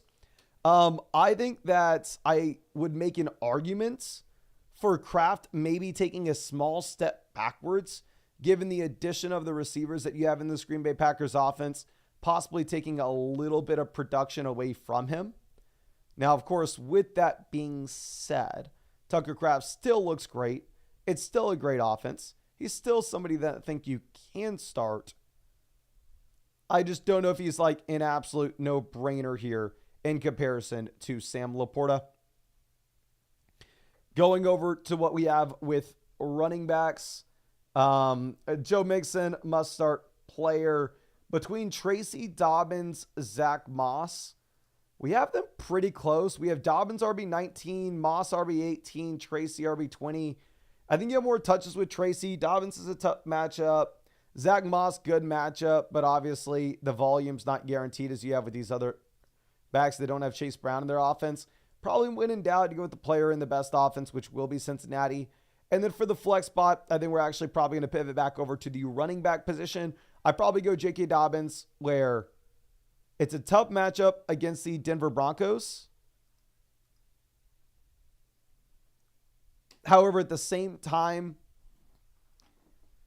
You have no Gus Edwards, and Dobbins was already trending in the right direction in terms of what he was giving you with his snap share. But Justin says, hey, Mason, I signed up for Underdog 2 weeks ago, but did my deposit and first pick 'em a few days ago. Haven't got my voucher for a free team review. If you haven't, please shoot me an email, masondodd@flockfantasy.com. And then just tell me the exact same thing that you said in the chat. Obviously, I can't do anything about it as we're streaming right now. Okay. Let's move this over to our next question. This next one's coming over from Durwood. Says, need a flex, half point, 10-team league. Moss, Sermon, Gibson, Dowdle, Jamison, Williams. Really appreciate you. Excited to look at it. Here's Sermon. I am hesitant in that with Anthony Richardson coming into this offense, I do think that there's that outside chance that the check down rate dramatically goes down. And at the same time, you are looking at a quarterback that may vulture a rushing touchdown or two.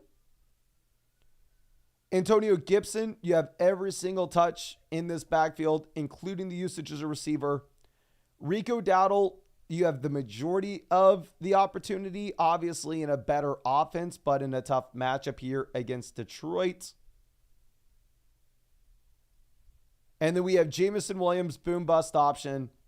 To be honest with you, I'm really not going to be considering Jamison here. I think it's really down between Moss, Sermon, Gibson, Dowdle. Probably don't even look at Sermon. It's Moss Gibson for me. Looking at the rankings that we do have Zach Moss as that best option. But like we said, honestly, I moved Gibson ahead of Najee if Jalen Warren's playing. I moved Gibson ahead of Chase Brown too. Hell, I moved Gibson over Ford. I still think we go with Moss though. Where if you are looking at Zach Moss, he's cleared before the game. And before Sunday, that is. You have the receiving usage. You have a red zone role. It's a phenomenal offense that could possibly look to run the ball in the second half, particularly because the Giants obviously aren't as strong as what we have with like the Baltimore Ravens, where kind of the Bengals just have to ask Joe Burrow to have 5 passing touchdowns.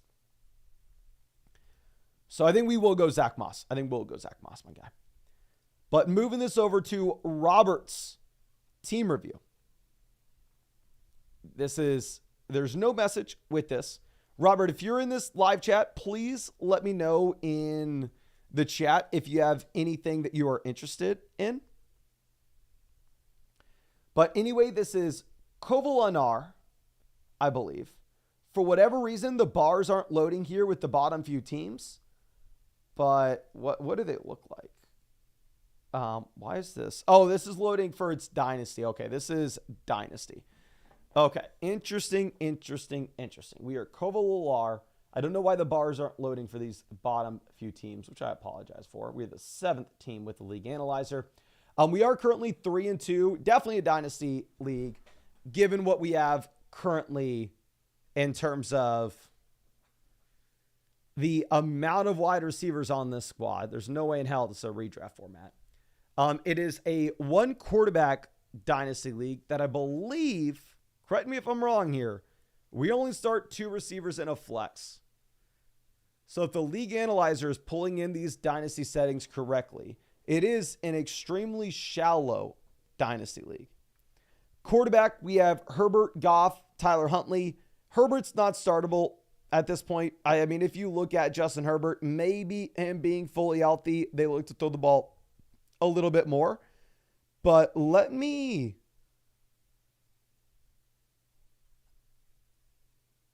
go ahead and pull up what we have with the game log for Justin Herbert so far this season. But I believe Justin Herbert has not had a single game with over 200 passing yards. Let me just confirm this. Yeah, 179, 125, 130, 144. So Justin Herbert is not close to being viable. So we're effectively starting Jared Goff every single week, which if you're trying to contend with Goff, probably ain't happening. Going over to running back, this is why we are 3-2. This is why we are holding on. We have Alvin Kamara. We have Kenneth Walker. We have James Cook. Phenomenal running back room. Definitely a running back room that is situated to win right now. We have Benson, Blake Corum that could possibly get better as time goes on, but we have Chuba Hubbard here too. So, I mean, this is a running back room in which we are able to contend right this second, and that is the way that this team should be geared towards, because we can say the same thing with Tyreek Hill and Brandon Ayuk. These are also contending assets, not players that are guaranteed to actually see a bump in value going into the future. We have T. Higgins. So honestly, looking at the squad, I think it's a situation in which if you wanted to contend this season, we could potentially go through and we could look to sell some of these long-term exciting assets and just get some short-term running back production in. I'm sorry, not running back production in, quarterback and tight end production onto this team. Like going through and let's target some of these teams that are 1-4 right now. This team has absolutely nobody at quarterback, so they're not going to be able to help us. Their best tight end is Dallas Goedert. To be honest with you, maybe the reason the bars aren't loading on these teams here at the bottom is they just have absolutely no value whatsoever. These are just garbage teams. I'm looking at Super Jugs here. This is also a team with very little value. I would love to just make a small move with this team, though, and that if we can go ahead and send them like a second rounder and get Justin Fields in a third, I think that would be a no-brainer for us, where all of a sudden we could have a player that we're a little more confident in starting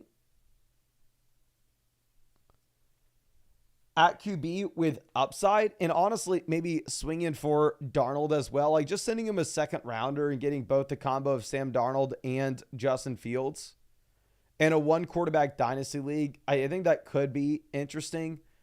That way we can kind of play the matchups there at quarterback and not just have to rely on Jared Goff.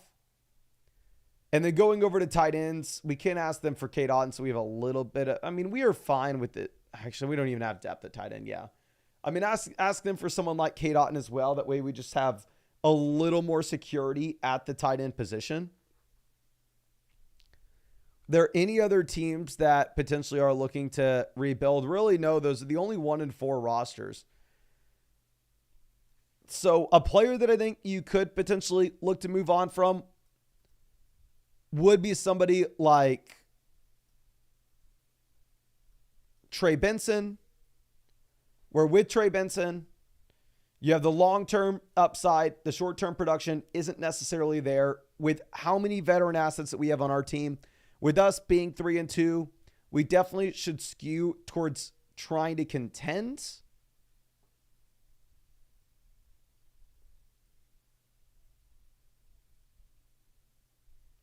And we need a better quarterback if you're going to do that. And I would like to add in a small little crappy depth tight end as well. But obviously, wide receiver, running back, we're chilling. There's not much that we need to be doing here. But again, thank you. I really do appreciate you and really hope that I was able to help you out in some way with this. And yeah, again, if you make this live chat, like if you get the email and you come out here, please type in the chat and let me know if you have any questions. But let's move this over to our next trade question. This is from Iza Karius, longtime member of the flock. This is a trade question. It says, got this offer, 2 doubts, having Andrews likely Lamar versus Kelsey. I'll have to drop one. Who? Thanks. Thank you. Looking at, this is a very serious question. Let me ask the live chat this. We got Zach coming in saying Ekeler or Brandon Ayuk rest of season. Can y'all please spam the chat? Would you rather have Austin Ekeler or Brandon Ayuk rest of season? If you had Ayuk and somebody offered you Austin Ekeler, who are you taking? Okay. 1 vote Ayuk. 1 vote Ekeler. Ayuk, Ekeler, Ayuk, Ekeler. Ayuk. I can't believe y'all are taking Ayuk. Dear God. I cannot believe y'all are taking Ayuk at this point. Prince says drop Ayuk. I want to blame you. All I know is I owe Zach a massive thank you. Zach, thank you for sending Corey that bum Austin Ekeler. I'm sorry, that bum Brandon Ayuk. Austin Ekeler is goated this week because your boy gets to play him.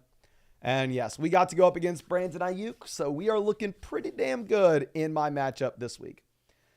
But anyway, checking this out for what we have with Iascarius. Here, I'm not concerned about like, oh, all of a sudden we have Lamar and Andrews. Hell, just cut Andrews. Who cares? You know? But looking at this, Jordan Addison to Dontavian Wicks, downgrade. Travis Kelce to Amari Cooper, downgrade. Kyler Murray to Lamar Jackson, upgrade. Mark Andrews is valued as a 0 here for this team for me. Because, yeah, the thing is you have to go through and you have to drop somebody. So if you're only going to drop somebody on this roster, your drop would probably have to end up being Mark Andrews. So effectively, Andrews is meaningless. Like he's going straight to the waiver wire anyway. I know that there's a big time upgrade from Kyler to Lamar.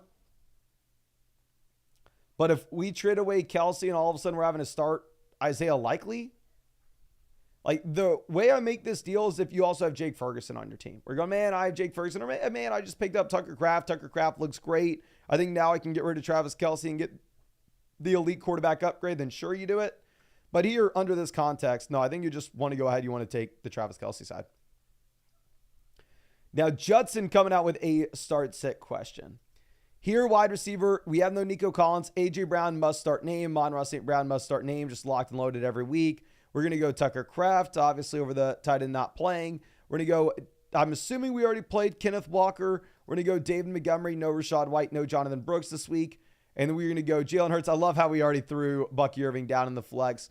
And then here for the other flex spot, I think we're going to go Stephon Diggs. With Stephon Diggs, better quarterback play than what Deontay Johnson will have. And obviously the expanded target share with no Nico Collins.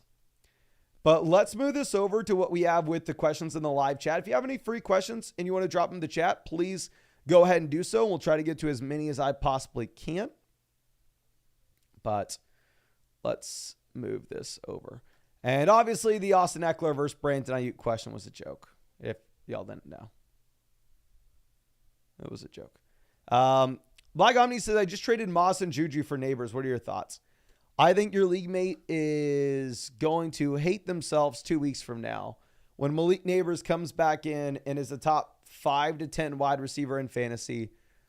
Zach Moss is a low-end RB2, and Juju Smith-Schuster may not be usable. So you should probably get your league mate that made that trade with you a nice fruit basket. I think if y'all remember like the TV commercials from way back in the day, like a culinary arrangement, get them something like that. I don't know if they want pineapple. I don't know if they want mango. Whatever it is, you should probably be sending them something in some form of thank you. But Teresa says, Mason traded Kraft for Kirk and Bucky. We have McBride. What you thinking? If you have McBride, I really like it. Jose says Moss or Chase Brown. I will go Zach Moss over Chase Brown.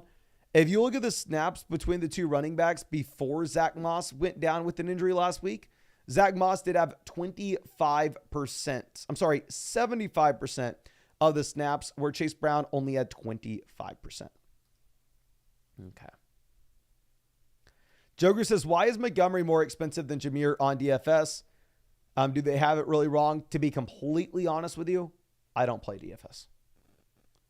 I am not the person to ask that. I can look at what they have with the underdog projections. And you can see if that lines up with whatever DK prices are currently. But Jahmyr Gibbs, they currently have higher, lower, 84.5 total yards, even odds to score a touchdown. Higher, lower, 3 receptions. Higher, lower, 13.55 fantasy points. This is a half PPR format, though. Half PPR league, Montgomery and Gibbs are definitely closer. And then David Montgomery, they currently have at higher, lower, 12.45 fantasy points. And if you're playing in a full PPR format, there should be an even larger gap between Gibbs and Montgomery. Montgomery right now, they have higher, lower, 70.5 total yards. And what did we say Gibbs was at? Gibbs is at higher, lower, 84.5. So I don't know anything about DFS pricing, but I'll tell you on Underdog, the picks are higher on Gibbs. Okay. The Archive says Moss, Swift, or ETN. Who are we benching this week? I think you bench Travis Etienne. I mean, the usage is just not consistent enough. Etienne has not been efficient enough. Where I think it's difficult to come through and say that you trust Travis Etienne. Okay. Itzo says, where do you have McBride rest of season? Let's go over to my rest of season ranks. You can see the rankings over on flogfantasy.com. Obviously, whenever you are wanting to check any of these out, the expert rankings are completely free for y'all to see. If y'all want to see my rankings in particular, those would be behind a paywall. But if you have that paid subscription, just hit Mason Dodd, and then it will sort by my rankings. And you actually select multiple creators as well. Say you want to select Zach's rankings too. You can see his rankings, then you can see mine, and you can go back and forth between the two. You can see Zach has Tyreek Hill artificially extremely high here. And let me actually shoot him a message that he has Nico Collins 6 overall. Because I'm sure he does not know that.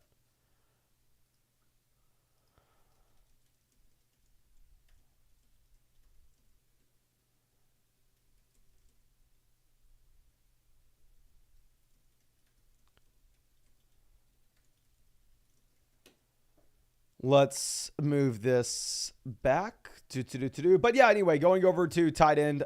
If you look at my rankings, I have it Kelsey, Kittle, Trey McBride, Bowers, Laporta, Ferguson, Kincaid.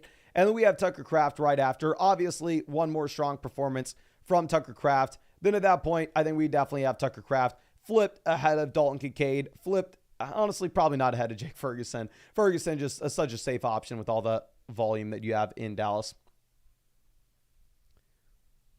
Thomas is crazy to play Braylon Allen at RB2 and flex Gibson over Evans, the Lattimore treatment. It would be crazy. For the love of God, don't do this. Is effectively what you're doing is you're playing Braylon Allen over Mike Evans. Now, obviously, it's fantasy football. Anything can happen.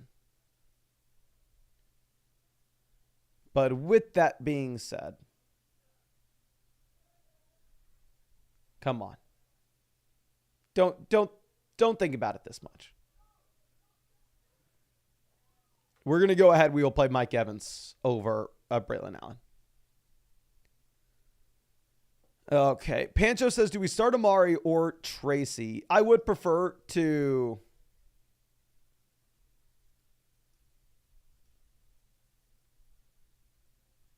have Tracy over Amari rest of season.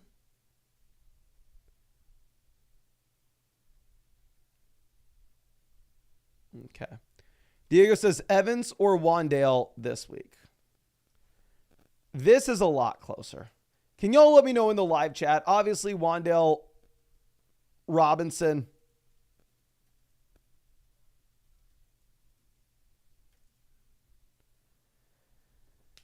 Has a great matchup, has guaranteed targets with no Malik Neighbors. Mike Evans has Lattimore, but please spam the chat. Would you rather have Evans or Wandale Robinson this week?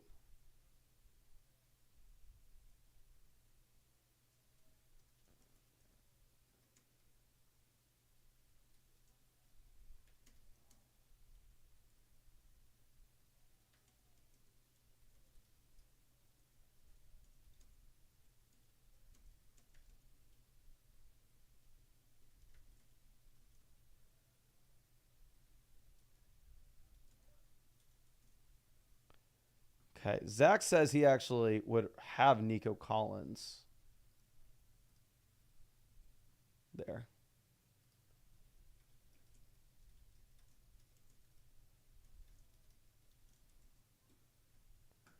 But looking at the chat, we got Wandale, Evans, Wandale, Evans, Wandale, Evans, Wandale. Looking at my rankings this week, I am 99% sure that I'll have a decent little gap here between Mike Evans and Wandale Robinson. I have Mike Evans, wide receiver 17. I have Wandale Robinson, wide receiver 21. So I guess there's not a super big gap between the two of them here for me. But yeah, I'm for sure going Mike Evans, for sure. Okay. Joey, full PBR, give me Bucky over Dobbins. I think Bucky's in an offense that scores more points this week. And I think Bucky, you have a safe target floor and you have a safe projection for him to have the red zone usage as well. But let me go ahead and back out of this real quick. Daniel says, I don't know how you could think a New York Giants receiver is a safe pick. Not sitting here saying that the Giants, Wan'Dale Robinson's like the safest pick in the world by any means, but I do think you can project out Wan'Dale Robinson as a top 24 receiver this week under the scenario in which you have no Wan'Dale Robinson and you have no Malik Neighbors, and it is a great matchup against the Cincinnati Bengals. And we've seen Wan'Dale consistently have double-digit targets in this offense as well. But let's fill this back out for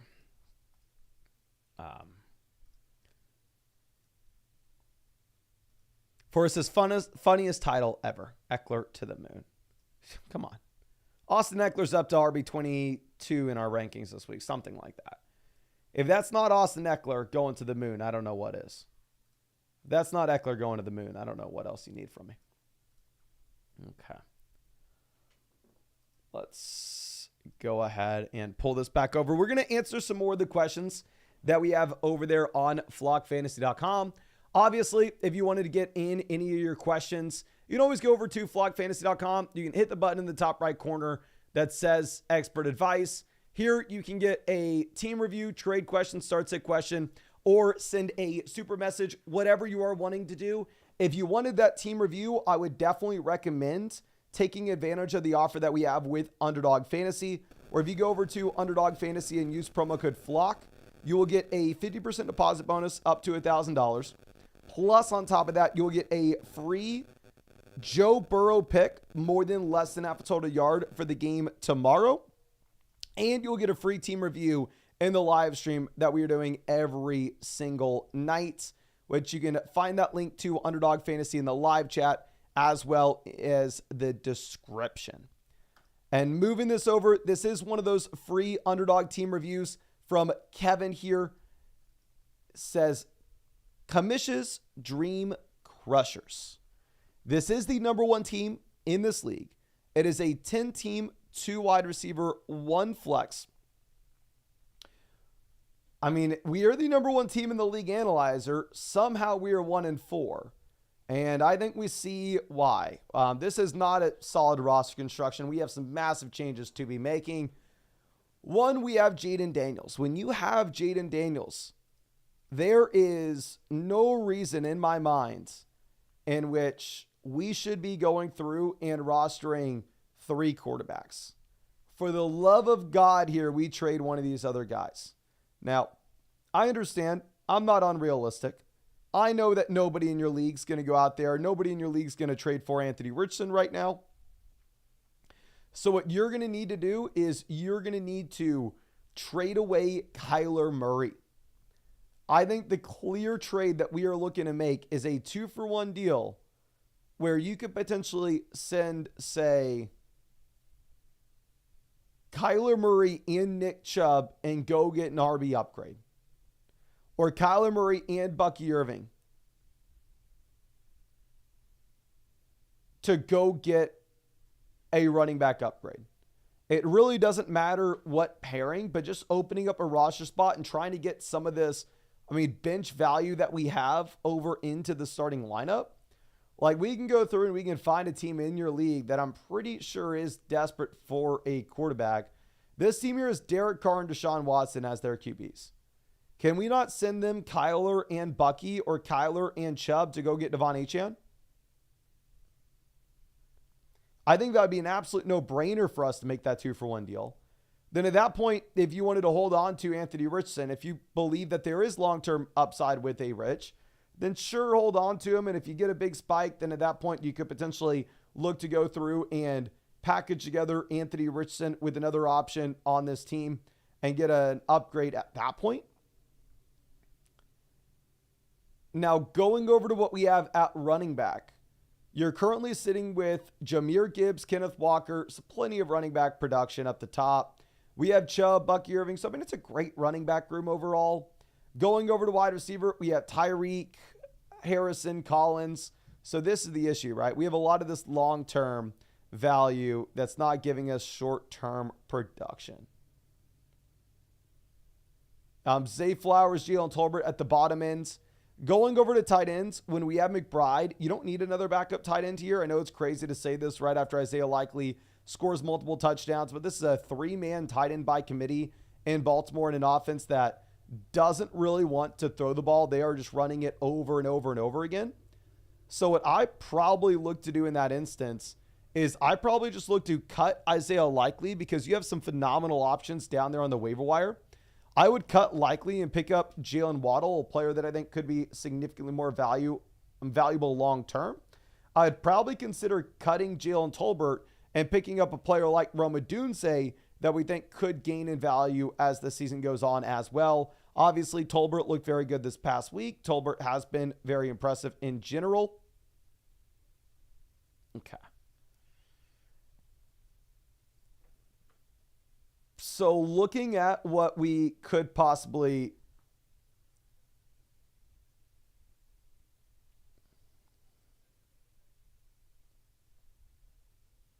do, I think that there are interesting 2-for-1 trades to make where you can try to trade Kyler Murray and a running back to go get an RB upgrade.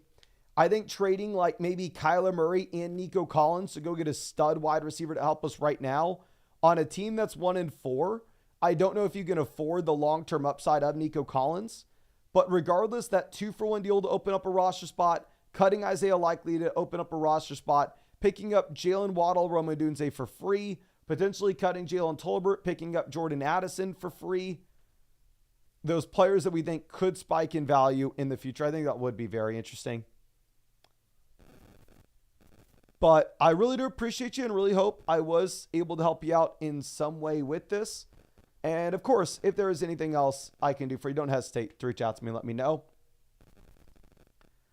But let's move this over to Derek's question. Says, I started Jordan Mason, but it wouldn't let me put it in. Who can we start this week? So we will leave this spot open as a Jordan Mason spot. Quarterback between AR, Baker, and Dak Prescott. We go Dak. Dak going up against Detroit, a defense that you have to throw the ball consistently against. And you're probably going to be trailing with the injuries that you have on the Dallas defensive side of the ball. Lamb, Godwin, we definitely start over Amari. We definitely start Bucky over Amari. And then the other running back that you could consider here would be James Cook.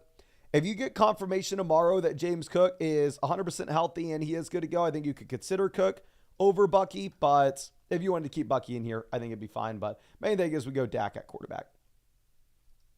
Now going over to Praxis with a trade question here says, try to get rid of Dell and White for Jacobs. Couldn't make it happen. Someone offered me this.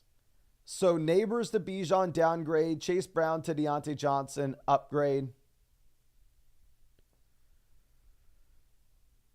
I think you keep the best player in the deal. I think you keep Malik Neighbors, especially with Chase Brown coming on strong in a great offense as well.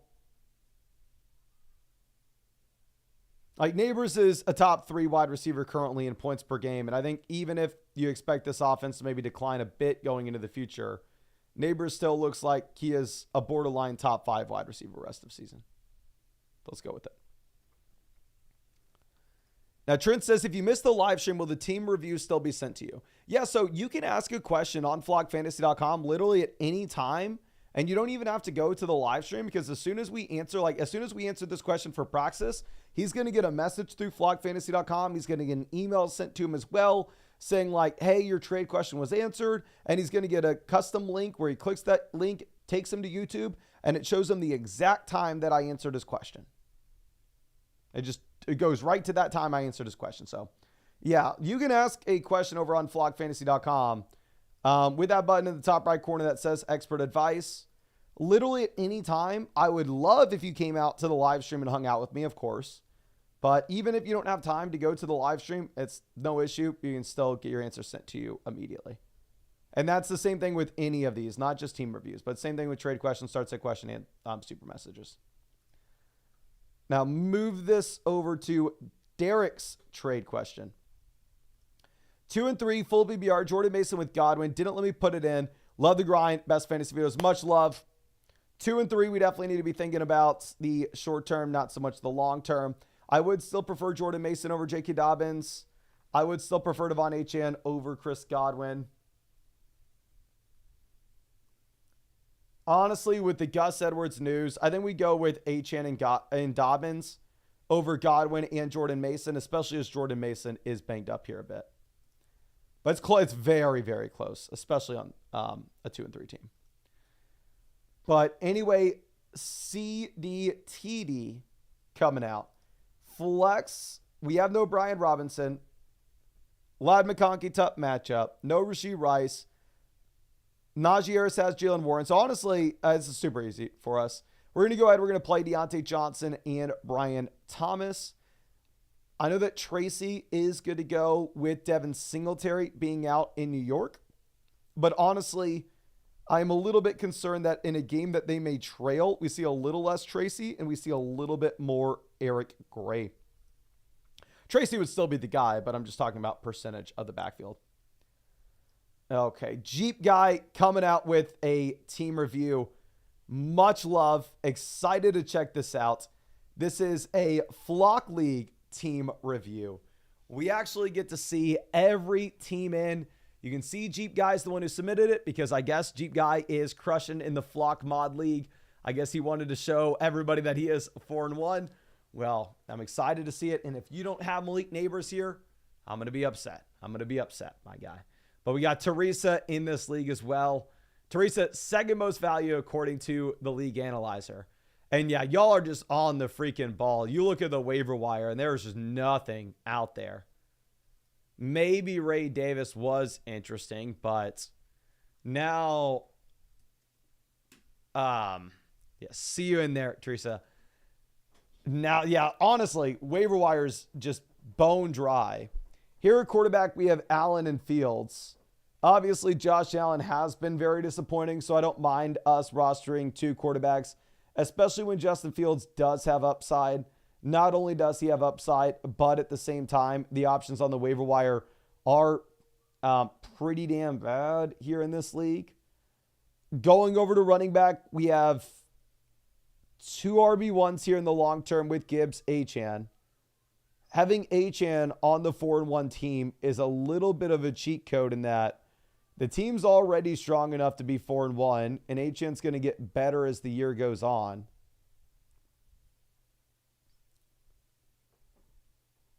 Going over to the short term, you have Jordan Mason. We have plenty of depth here at running back as well.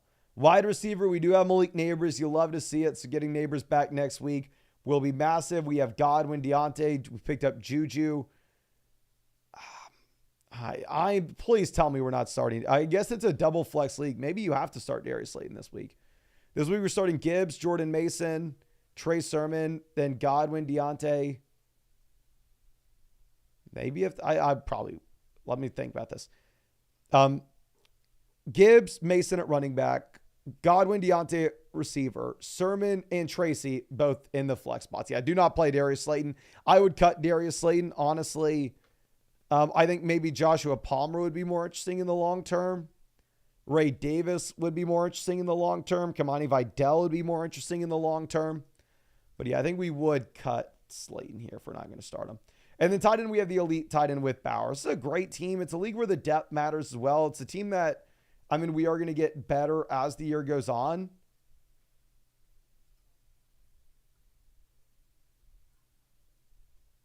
Teresa says she's the one loss Jeep Guy took this week.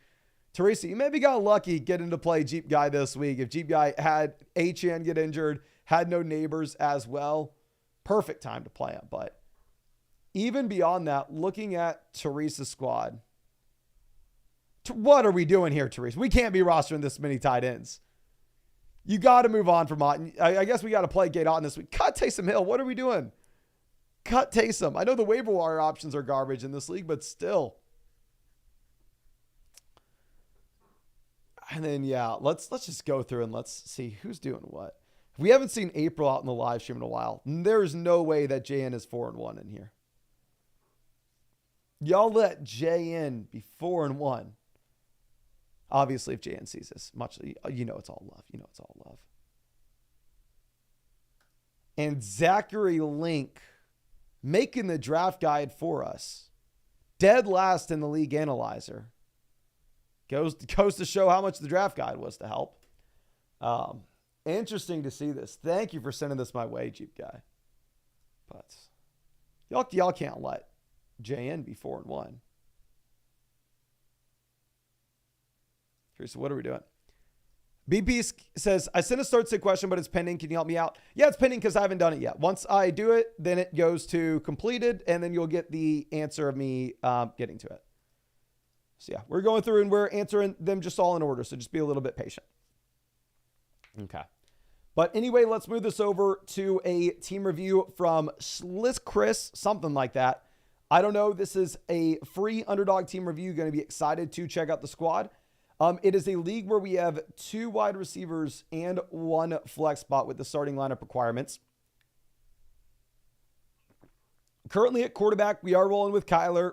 We are all in on Arizona here. We have the Harrison and McBride double stack as well.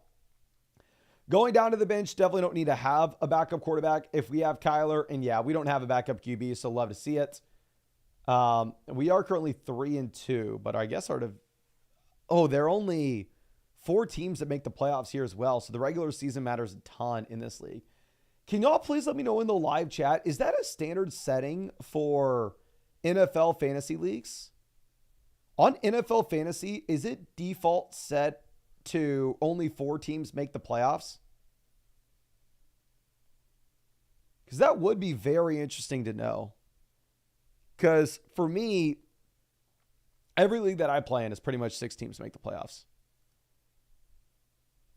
People are saying I think it's 6. Okay, so this is just now back-to-back.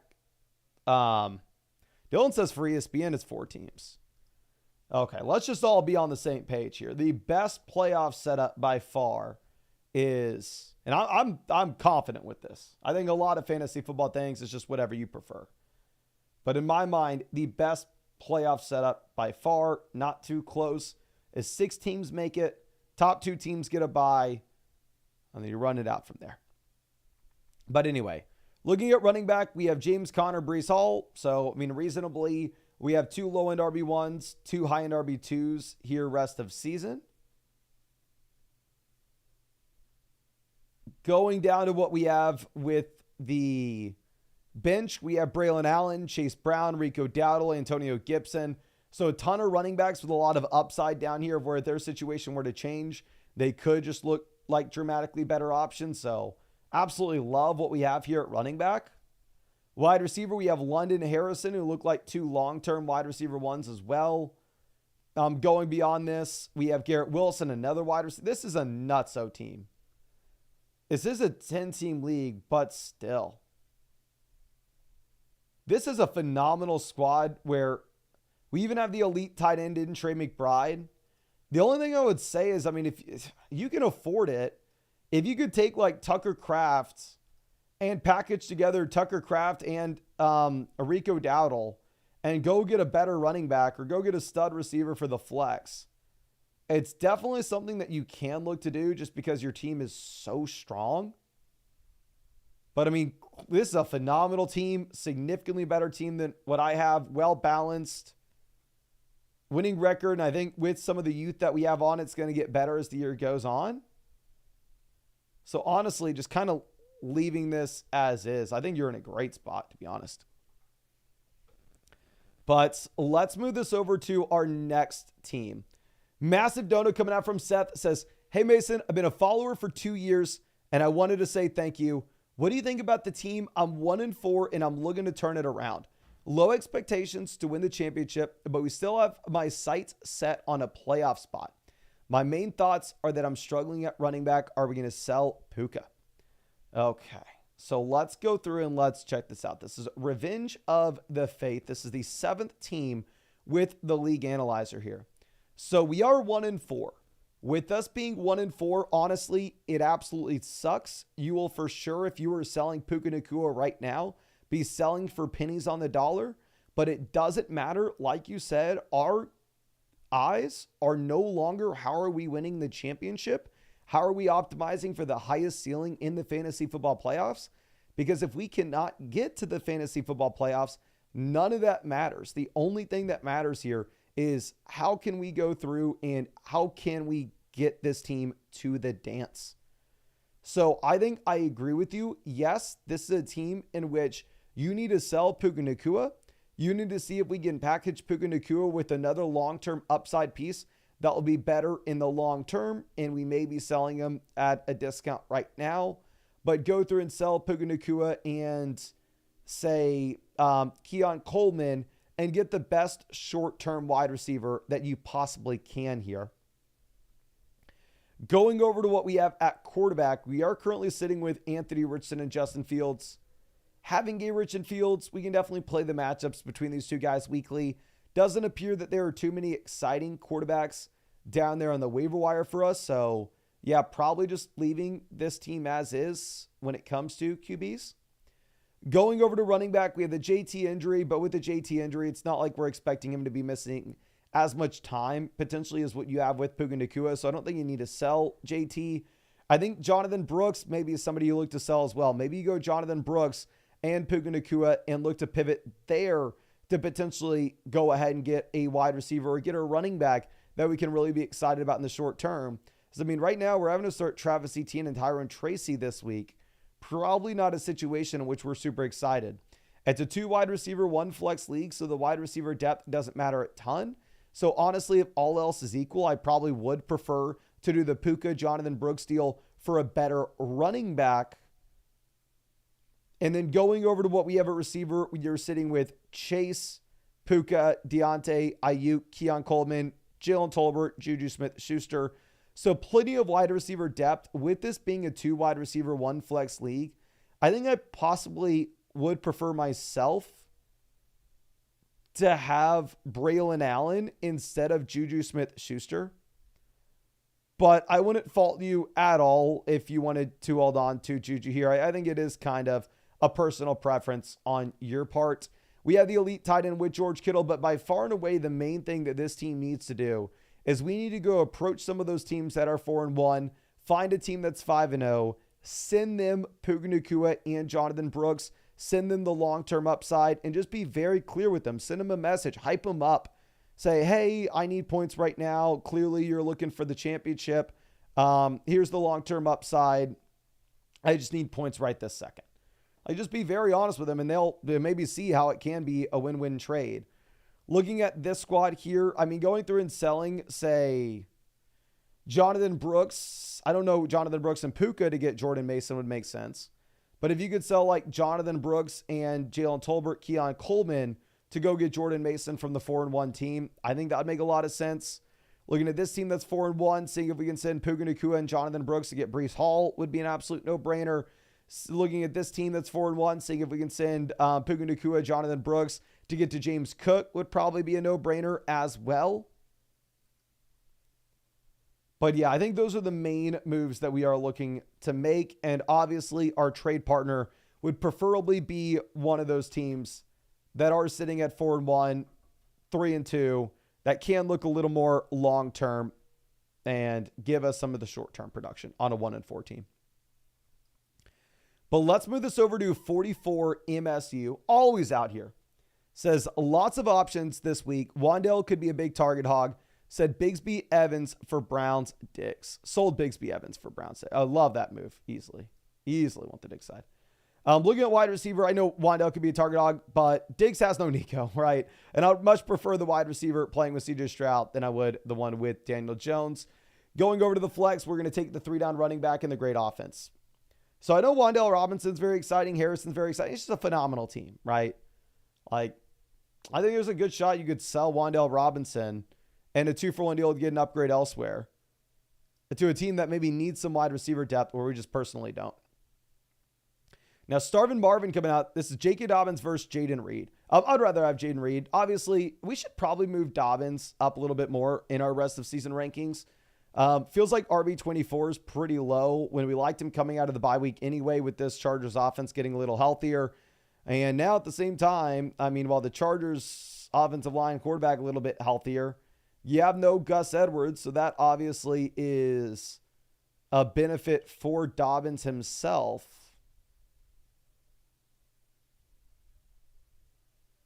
So really good spot for Dobbins. But with Jaden Reed as well,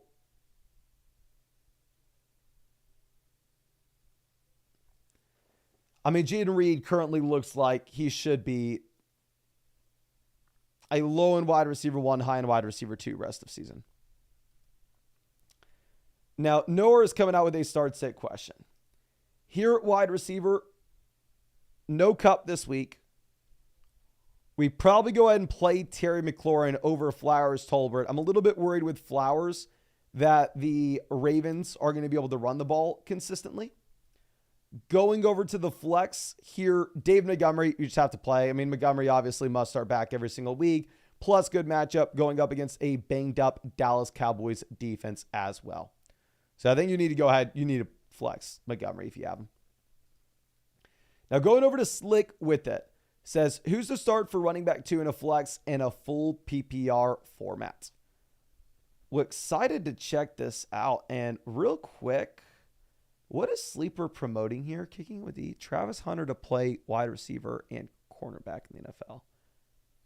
Is this like a sleeper show? Does anybody know what this is? I know I'm way off topic here, but this is just from an industry perspective. This is piquing my interest a bit. Not that I want to watch the show, to be honest with you, but just know that Sleeper is doing this stuff. Now, kicking it with D. Yeah, I guess this is a sleeper show, maybe?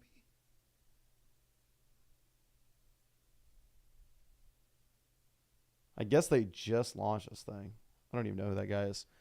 But anyway, moving this over to what we have with the actual thing that matters, which is this team. It's a sleeper league, which I will say you can link sleeper with the site, my friend. You should be able to link it with the site, and we should be able to see all the other teams in your league. You can play around with the My Teams tool for completely free. If you don't know how to do that, definitely take advantage of it, even if you're not going to submit your team for review again. It's just a cool thing to see with how your league stacks up.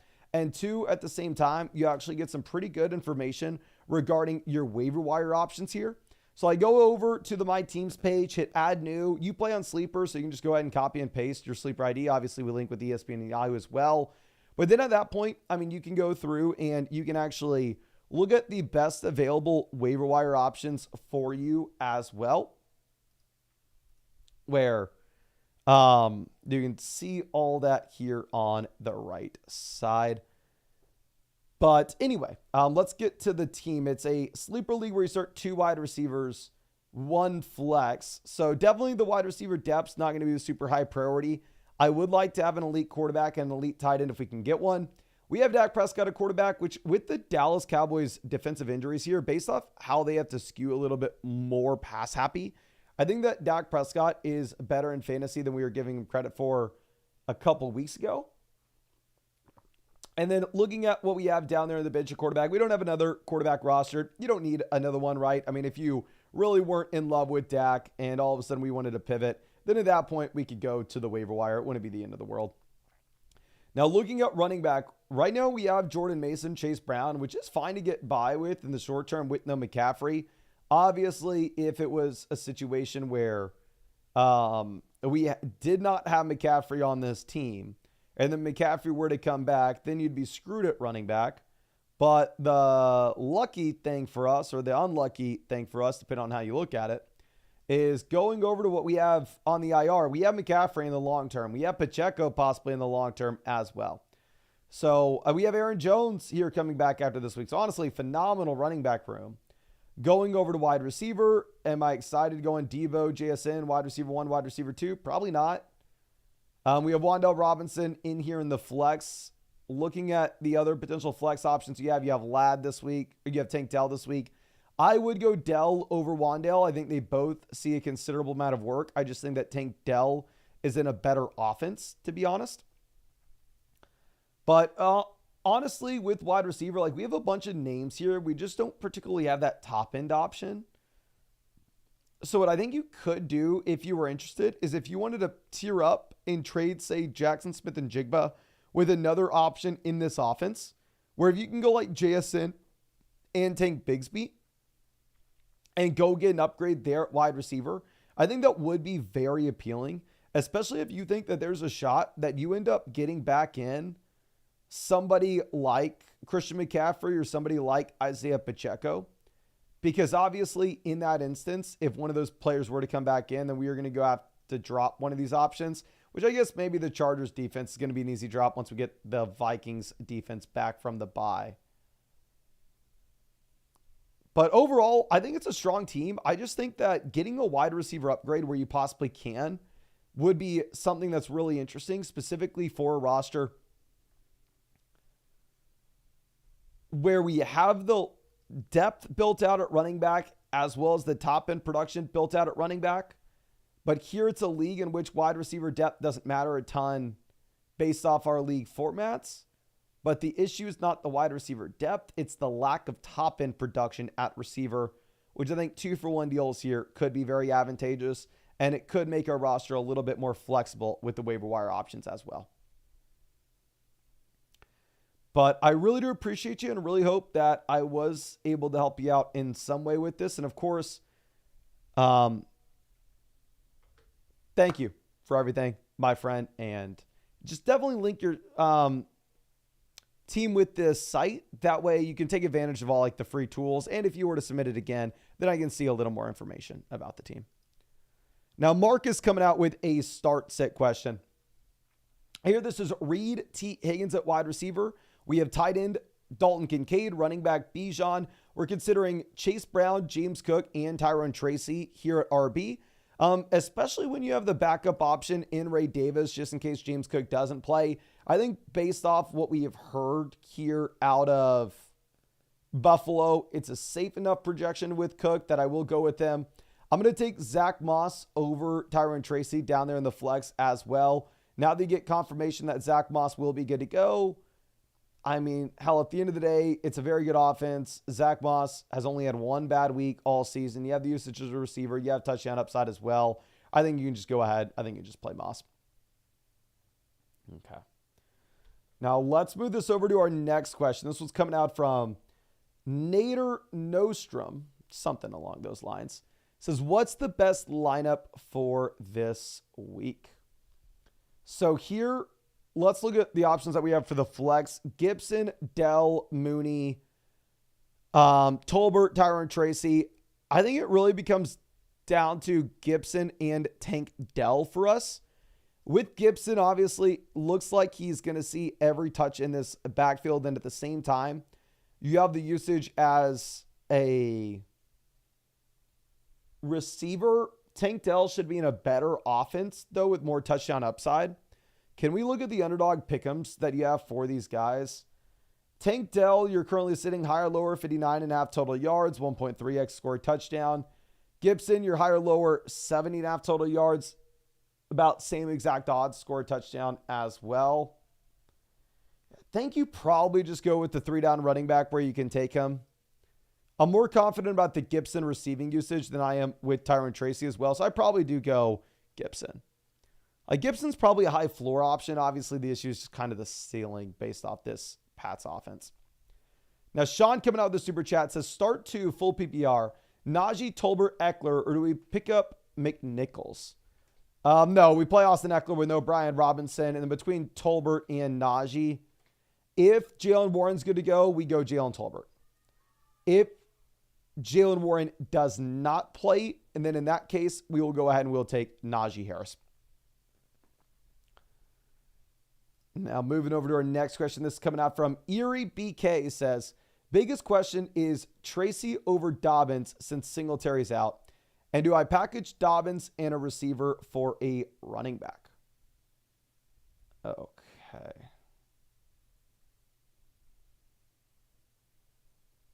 So Dobbins versus Tracy. I'm going to go Dobbins over Tracy.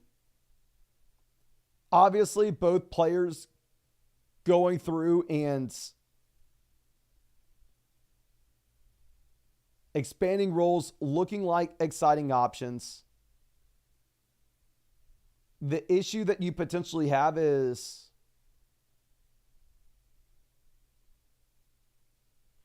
Tracy could be in a worse. I think Tracy's a worse running back. And while sportsbooks are projecting out the Giants to be a better offense this week, I don't know how safe that is.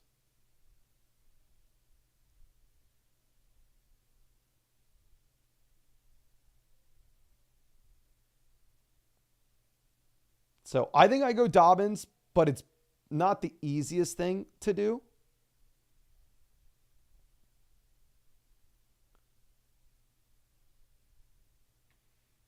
Then going over to the flex spots, if we were looking at putting anybody in, it would be Tracy, possibly in for Tank Dell. But I don't know. I'm just personally not a big Tracy guy. In that what scares me is Eric Gray seeing every snap on third down. And me thinking that all of a sudden you are going to see this Giants offense actually trail this game where they didn't last. And we see a little less Tyrone Tracy than we had last week. So I'm not interested in Tracy. I think you leave this lineup as is. I think you leave it as is. Now, Bricks coming out says wide receiver bench 1. Harrison, London, Reed, Wilson. Okay, let's go ahead. Let's pull this up. I think you have to go London, Wilson here at wide receiver as the no-brainer plays. Running back, Jalen Warren should be good to go. So Najee Harris is much less appealing. Now that if Warren plays, we go Dowdle over Najee. And then for the flex between Reed, Harrison, really those are going to be the only two players I'm considering. We're not considering any of the running backs here. Obviously, Kareem Hunt's not playing this week. I think we go Jaden Reed. I mean, if you go ahead and look at the underdog picks this week, I believe Jaden Reed's like higher, lower 70.5 receiving yards, 69.5 receiving yards. Whereas Harrison is higher, lower 54.5 receiving yards. Massive gap between the two players. Sportsbooks are also saying that the Packers should be the highest scoring offense the third highest scoring offense in the NFL this week, but a top 3 offense. But Frank the Tank coming out. This is Chuba Hubbard versus Amari Cooper.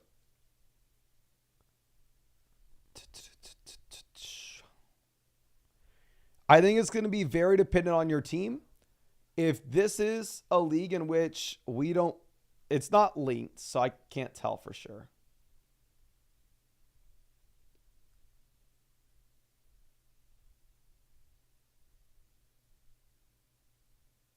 If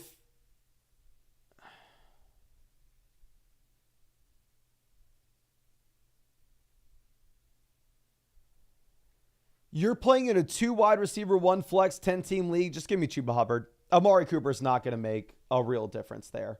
And at least with Chuba, you get the noticeable production in the short term where he is somebody that you can get in your lineup. If it is like a 12-team format with multiple flex league spots, like if it was like the Flock League, there I would rather have Amari Cooper because in that instance, the wide receiver depth actually does make a difference. So I think your format really matters. Your team really matters. I wish you linked your team so I could see the two here. I think it's a fair trade, and it's honestly up to your roster and up to you, to be honest. I hate to say. But Adam coming out with a start-sit question. Here, wide receiver, we have Terry, Brandon, Ayuk in, so we need a big week here if we had Ayuk going. We go Cousins over Anthony Richardson. I wouldn't mind waiting to see Richardson 1 week, even if this is a pretty good matchup, knowing that with Richardson coming off this injury, there's an outside chance that we actually see him go through and run the ball a little bit less. And obviously, Cousins is a great matchup. Going over to the flex, not super interested in Josh Downs now that Pittman's good to go and Anthony Richardson will be the starting quarterback. Don't want to play a tight end. I think we go Travis Etienne, and I hate it.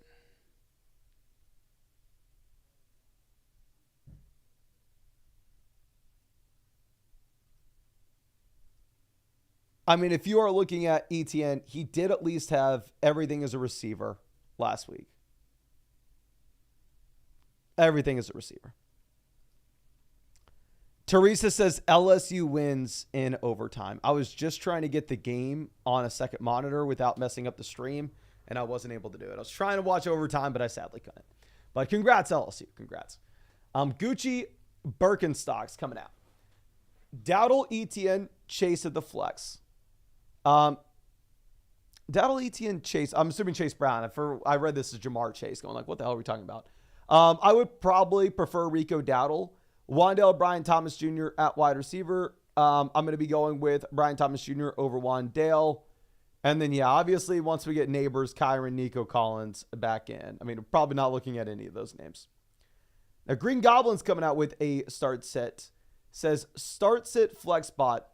Dell versus Rico. Other bench is Cup, Juju, Devontae Adams. Okay. So obviously, long term, we're just going to be much better off. Short term, it will be tough.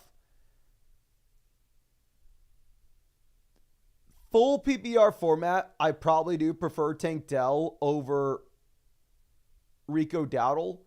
Half PPR to non-PPR league, give me Dowdle. Tank Dell, the target share should be safe. Like, it's a much bigger deal, Nico Collins getting injured, as opposed to possibly an injury to, say, Stephon Diggs.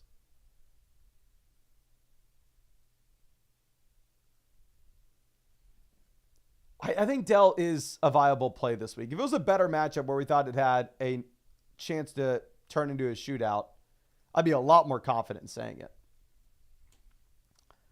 Now, moving over to our next question that's coming out from Gregory. Says, with Brian Robinson Jr., Devin Singletary out, looking for advice for second running back and second flex positions. So running back, we have Ekeler, Tracy, Dowdle to choose from. We actually just updated our rankings this week with all the injuries that we have here. So if you go over to running backs, sort by Mason Dodd, week 6. Here you can see that we do have him close. I currently have, who are we asking about? Rico Dowdle. I believe Rico Dowdle, Tracy, Ekeler. I have Ekeler 23, Dowdle 21, Tracy at 20. They're all extremely close. It's kind of just up to you.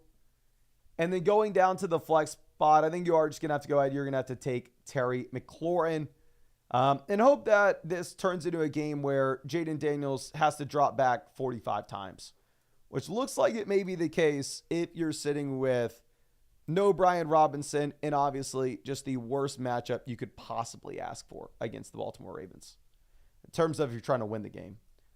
Logan coming out with a trade question says, love the channel, currently 4-1. Just traded Marvin and Rico for Pollard, Dell, Waddle. Did we win?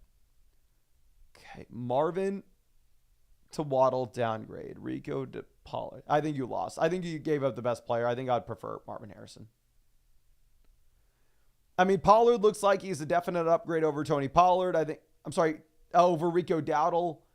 Jalen Waddle obviously can be a lot better in the long term once you end up getting to a healthy.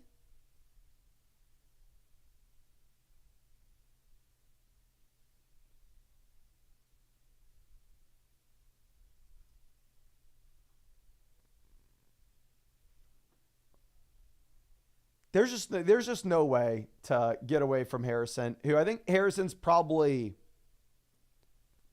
a slightly better option in the short term. But if you're expecting the rookie receiver to get better as the year goes on, I think Harrison's still a wide receiver one in fantasy long term. Now, E. Hartley coming out with a start sit question.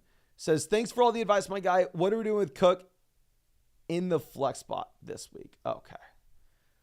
So running back, I would go James Cook over Tracy and Sermon. We've had 2 separate sources confirming that James Cook will be good to go on Monday nights. And then for the flex, I think Tank Dell is probably the guy that you have to go with. Waddle, Ladd, Keon, all these are exciting long-term names. Brooks, exciting long-term. Puka's long-term. Chubb's long-term. And if you're looking at Tracy and Sermon, I don't think that they are talented enough running backs or in good enough situations where you can view them and just say that they are must-start names. In the case of Tank Dell, you saw the long track record of production last year. Now you're also in the massively inflated situation with no Nico Collins in this offense. So I think it is a good spot to go with Dell. But let's answer some of the free questions that we have in the live chat. So please, if you have any questions in the chat, let us know. And it looks like we are less than 100 likes away from hitting 250,000 likes on this live stream. So if you haven't already, hit that like button. Help us possibly get 250,000 subscribers. Okay. Norris says Wandale or Mooney in a half PPR. Rest of season, I would rather have Mooney. This week, I would rather have Wandale with no neighbors. Okay. Dylan says Olave and Mason for Collins if I'm 4-1. If you're 4-1 and you think you have a fill-in that you can have on your bench, then yeah, I would go get Nico Collins there.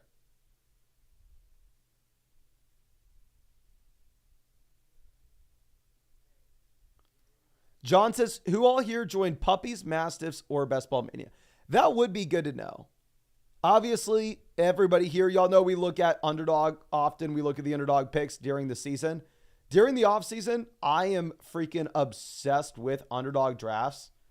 Can y'all please let me know in this live chat right now, what percentage of y'all are doing Underdog drafts with us in the offseason? Because I don't know how, what is the crossover? It feels like they're very...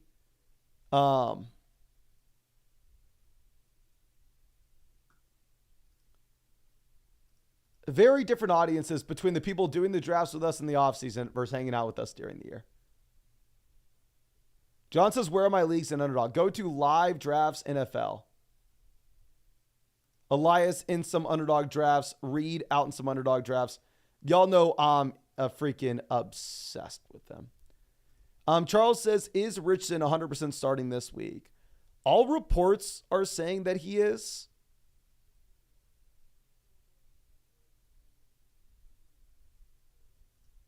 I mean, he did get in a full practice as well, so the reports aren't coming from nowhere.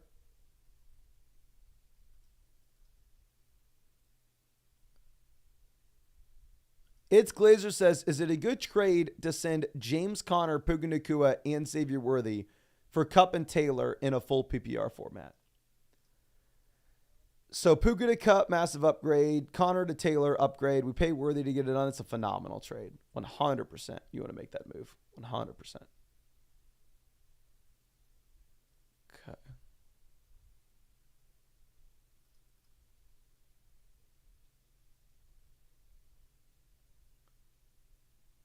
Joey says, how do I get free team reviews? Already did. Underdog deposit and such. So if you made your deposit on Underdog Fantasy with code FLOCK and you set up an account on flockfantasy.com with the same email address, the day after you you made your deposit on flockfantasy.com, you should get accredited with a free team review voucher.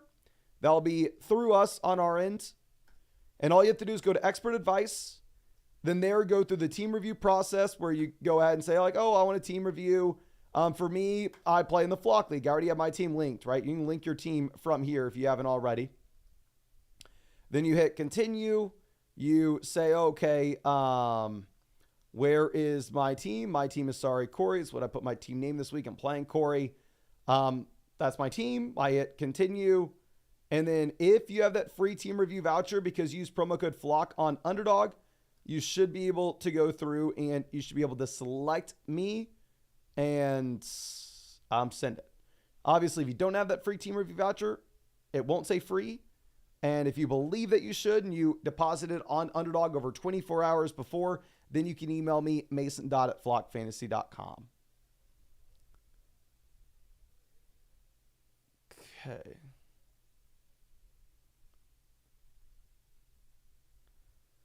So EB says, Godwin, Diggs, DJ, Scary Terry. Start 3 in a full PPR formats. Diggs, Godwin, and then DJ Moore, Scary Terry. I think we go with DJ Moore. Okay. Way says, you rocking the Manning jersey? You better believe it. You better believe we got the Manning jersey rolling. Good day to be a Texas Longhorn. Good day to be a Texas Longhorn. Okay, let's see what we got. Aquil says Komet or Evan Ingram. Not super excited to play Evan Ingram this week, to be honest.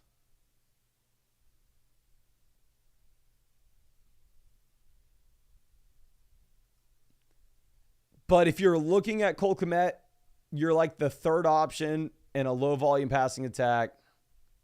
I mean, you're possibly the fourth option here. You have 3 extremely strong receivers.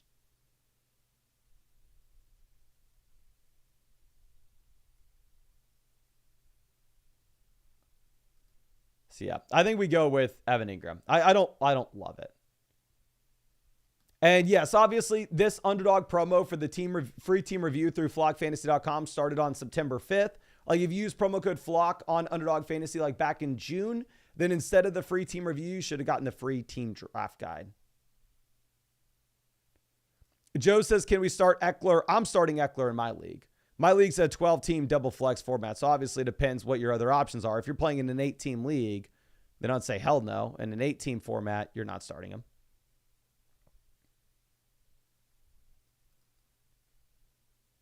Okay.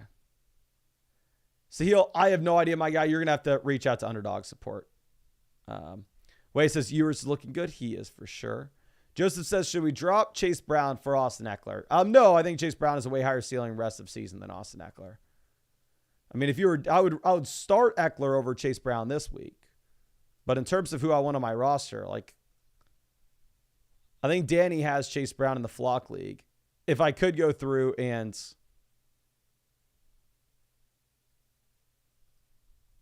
if I could trade him Ekeler for Brown, I'd do it in a heartbeat. Chandler says, it's always great to watch your stream, Mason. Who are you predicting to go down on the IR this week? Well, who did I recently acquire in the Flock League? I recently acquired Antonio Gibson. So that's probably going to be the guy. Marky says, Olave or Rico Dowdle. I'd prefer Olave rest of season for when we get Derek Carr back in. But I would rather have Rico Dowdle this week.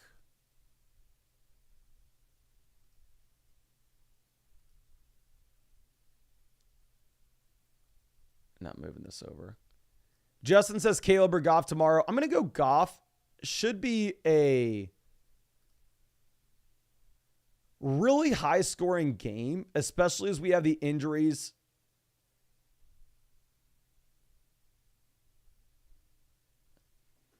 to the defensive side of the ball for Dallas.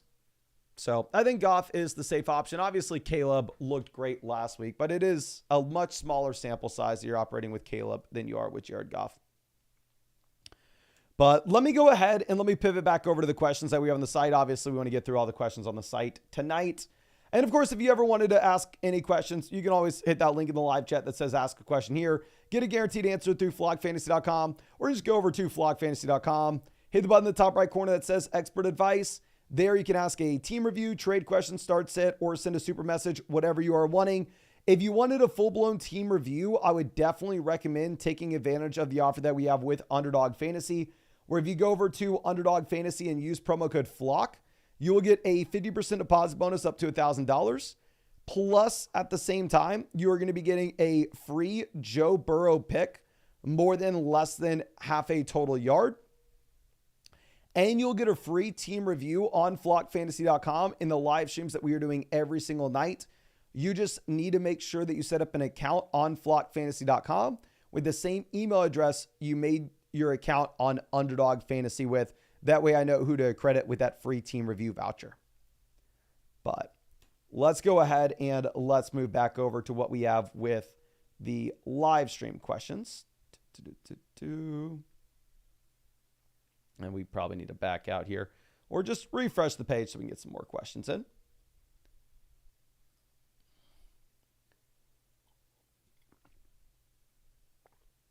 So GBLD coming out with our next question. It says, hey, Mason, we are 1-4 and need a win in the $500 league. Oh, dear God, we need a win in this. Who do we start in the flex? Well, good news is it looks like Diggs and London should be straight up crushers from here on out.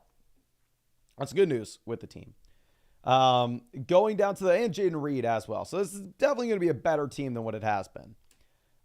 Looking at tight end, I personally would consider going Laporta over Kraft. That's just me. If you want to have Kraft, you can go Kraft.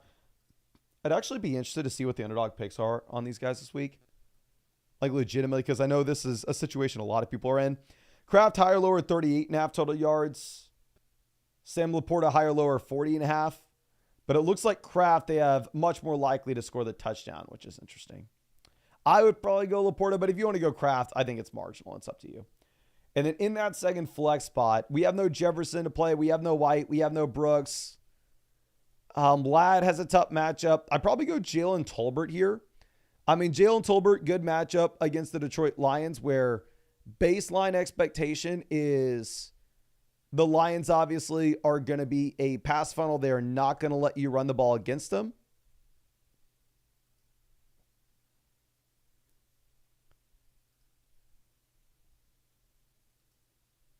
And you have no Brandon Cooks, so we have the expanded target share, which would be a super high scoring game. So I think you can't go Tolbert. Now, moving this over to our next question. This is from Garth. It says 3-2 with JM and Ayuk being bad, probably 3-3. Also, would you do the deal without Jameson? Thank you. Thank you. Okay. So looking at this, going from CMC and Jordan Mason to Jahmyr Gibbs, I would rather have the combo of CMC and Jordan Mason. Looking at Nick Chubb to Deebo Samuel, I would very easily rather have Deebo Samuel. Shaheed to Jameson Williams, they're really back-to-back in our rankings. Kind of just up to you here.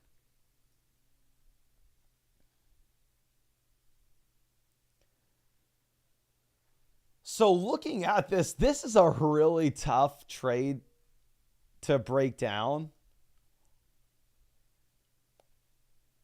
Looking at the squad, this is a really good team. Can y'all spam the chat? What side are y'all doing? Daniel says he would do the trade. Would y'all trade CMC, Jordan Mason, Nick Chubb, Rashid Shaheed for Jameson, Deebo Gibbs? To be honest with you, like an easier way to view this trade is just taking out Shaheed and Jameson because they're about the same. Like, would you trade Chubb, Jordan Mason, CMC for Jahmyr Gibbs and Deebo Samuel?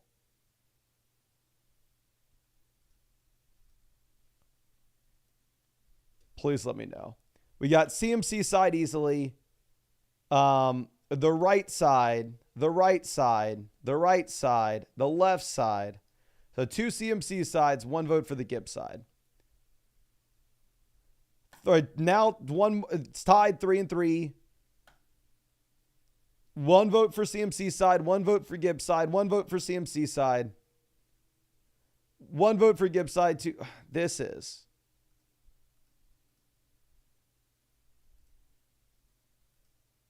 is really tough. I do think that it is going to be up to you here, to be honest.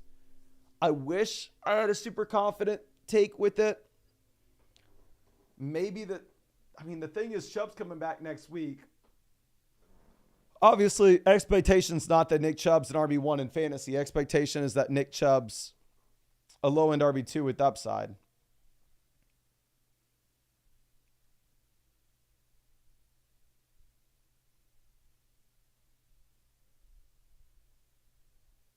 I think maybe we go with Gibbs with the expectation that Gibbs is the best player in the deal, with both CMC and Jordan Mason banged up as well. But obviously you can tell with us going back and forth like this, that really it is just up to you. And honestly, I have no idea. I'm just picking a side because I have to. Now, moving this over to Trevor, says, think the new coach helps Brees. I think what we need to see is just the new coach help the offense.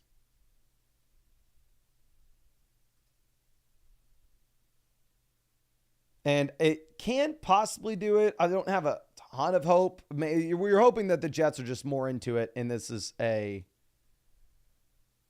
team that gets a second life, which is sometimes what you see if like it's an NFL team does not like the coach or the NFL team does not like the quarterback.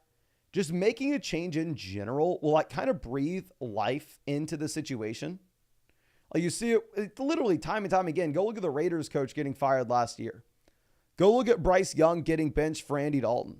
Do we think Andy Dalton is that much better of a quarterback than Bryce Young? He's definitely a better quarterback than Bryce Young. Don't get me wrong. But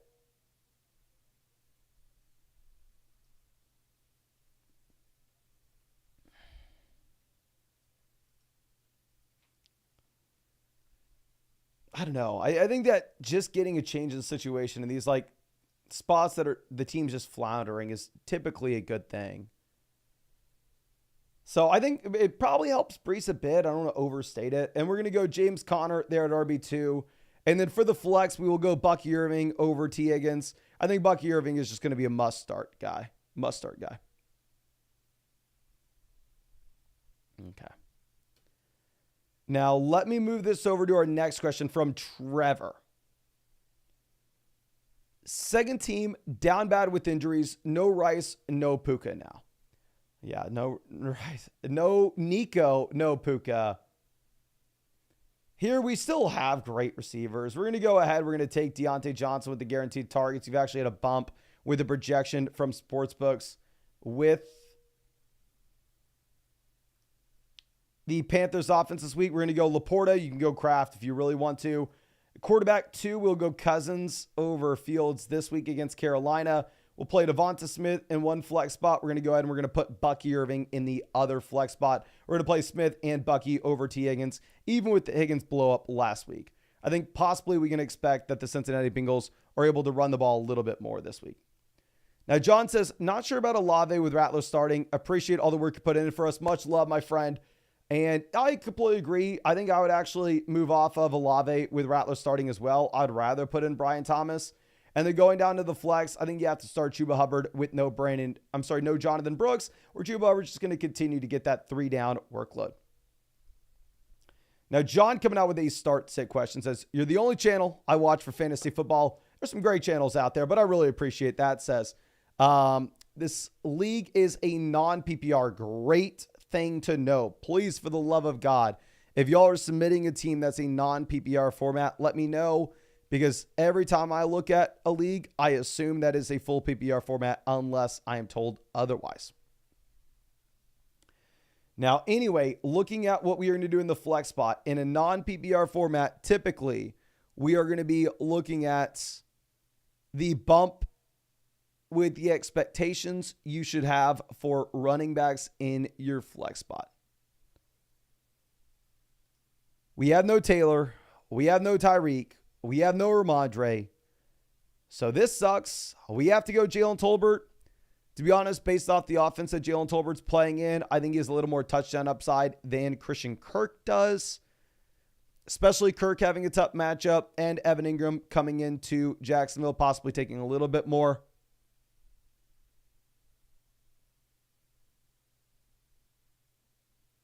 So then we go ahead, we take Jalen Tolbert.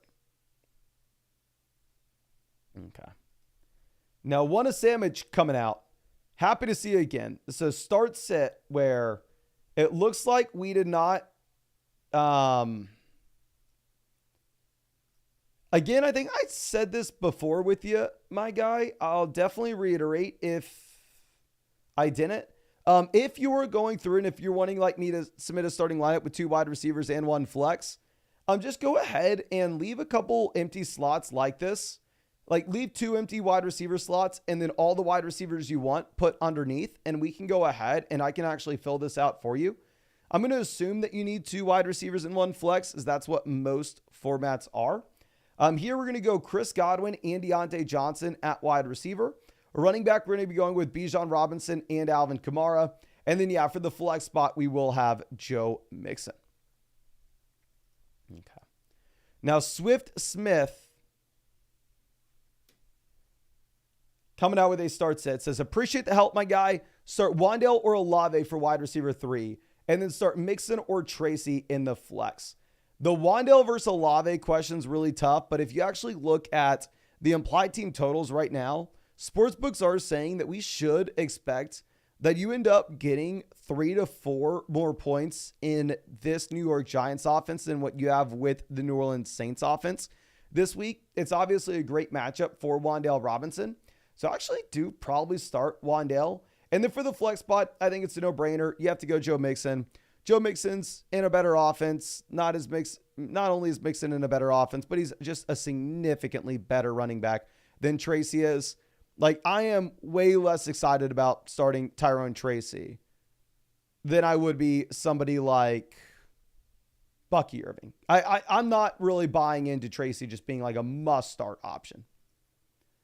Now, Elixir coming out. This is a start-sit question where we have Harrison, Smith, Evans in at receiver. Really, we're considering here for the flex. We have Brian Thomas, Najee Harris, Rico Dowdle, and Tank Dell. Najee Harris would have been much higher in our rankings if it wasn't for the fact that Jalen Warren is looking like he's good to go.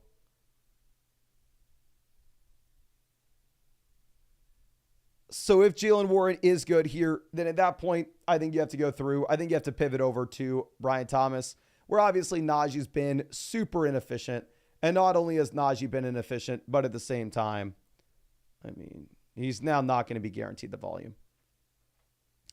But please listen up. This would be awesome.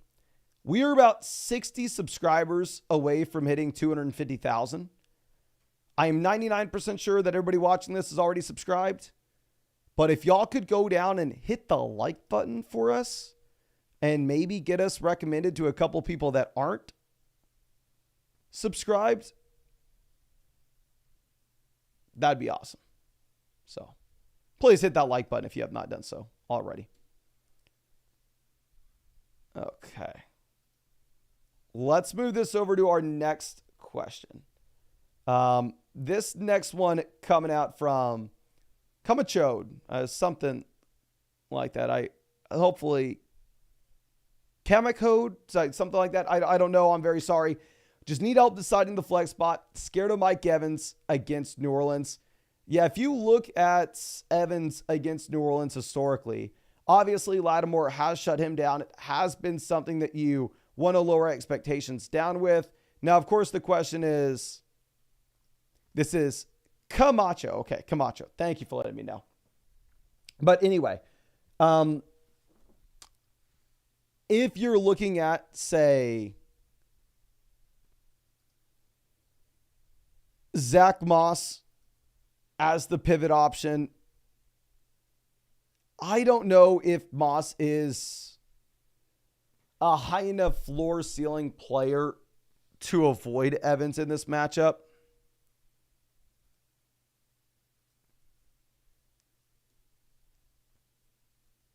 Like, going through and looking at this,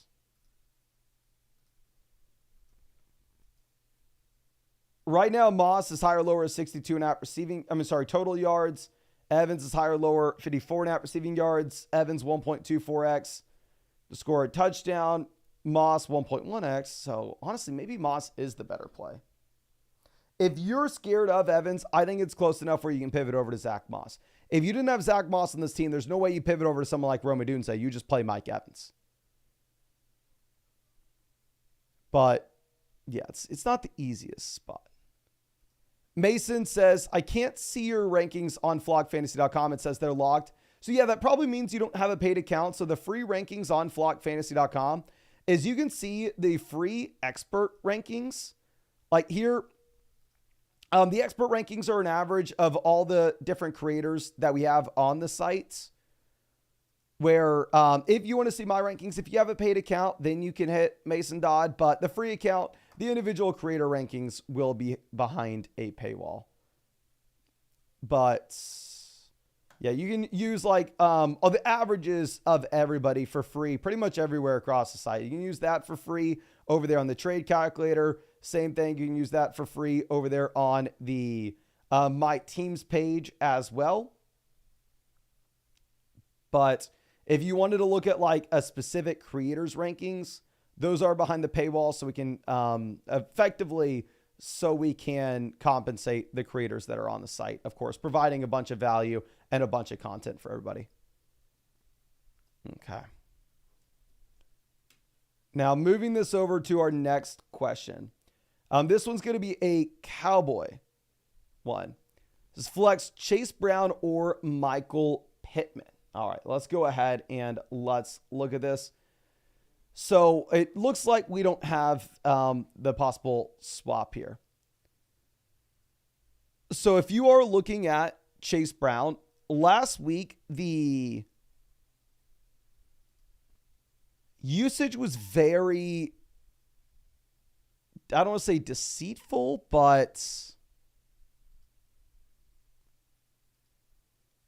it's not something that we can rely upon again this next year, of course. This next week, of course, as you have Zach Moss good to go. Zach Moss did see 75% of the snaps in this backfield before he got injured, prompting Chase Brown up. Now, with that being said, is there any world in which I trust Michael Pittman? Probably not. Where if you look at Pittman, he's in a low volume passing attack. Not only is he in a low volume passing attack, but at the same time, he's dealing with like a mysterious back injury.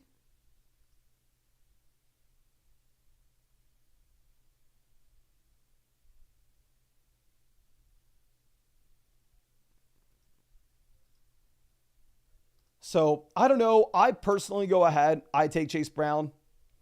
I'm not super excited about either one, but I think you just kind of avoid Pittman like the plague. Now, Olave Garden says, hey, Mason, not sure to start at RB2 between Sermon or Tracy, and the flex Flowers with a good matchup or Olave. I go Flowers over Olave. Tight end, we're going to go with Laporta over Kraft. That's a me thing. If you wanted to go Kraft, not going to fault you whatsoever. For running back, I will go Tracy. I'm very concerned of what you have with Trey Sermon, specifically with Anthony Richardson vulturing a few rushing touchdowns or a rushing touchdown. And at the same time, Anthony Richardson having a lower checkdown rate overall. And then looking at the flex, I think we're going to go through and we will play Flowers. Matchup against Washington's obviously great, and it may be a spot where Baltimore is forced to throw the ball a little bit more than they're used to. Now, Roulette coming out with a start-sit question. Here at wide receiver, London is a must-start guy every single week at this point. Going beyond this, for the flex, really, this sucks when you lose Brian Robinson, because then you are sitting there with the look of Chris Olave versus, say, Ladd McConkey, but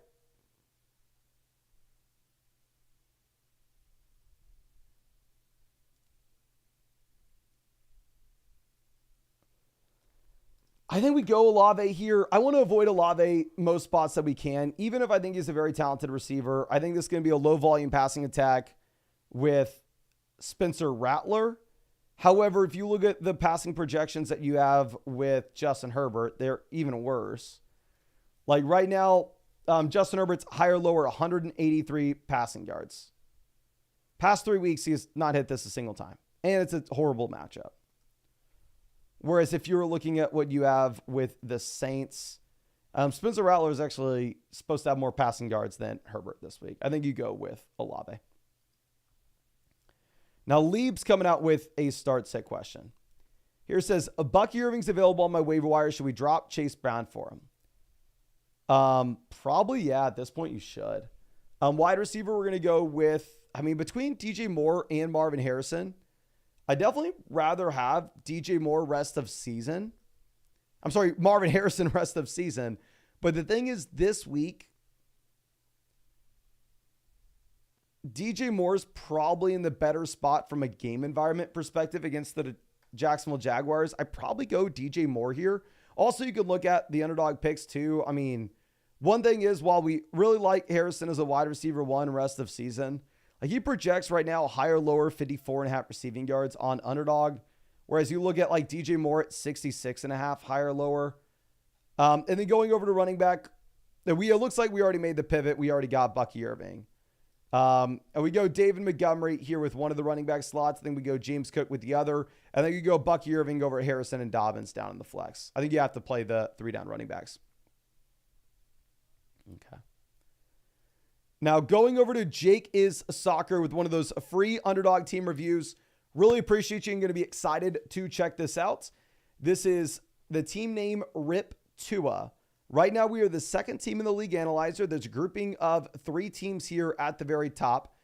Out of these 3 teams at the top that are seen as juggernauts, according to the league analyzer, we got a 4-1 team, a 4-1 team, and then us, where we are sitting at 2-3.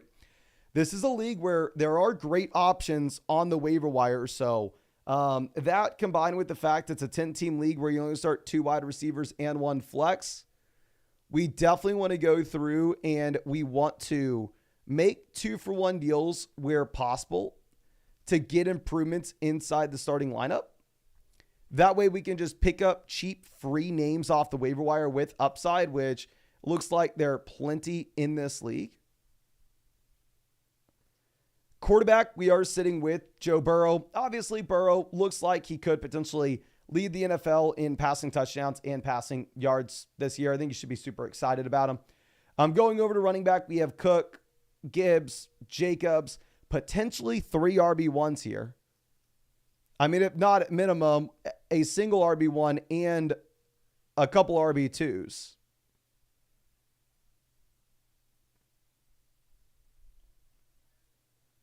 I think I would drop Tank Bigsby in favor of Rico Dowdle. I think that's an easy move that we can make right now. Wide receiver, we have 2 top 10 receivers rest of season with Neighbors and London. Reed, an extremely strong wide receiver 3 option. Down on the waiver wire, our best receiver available would be Josh Downs.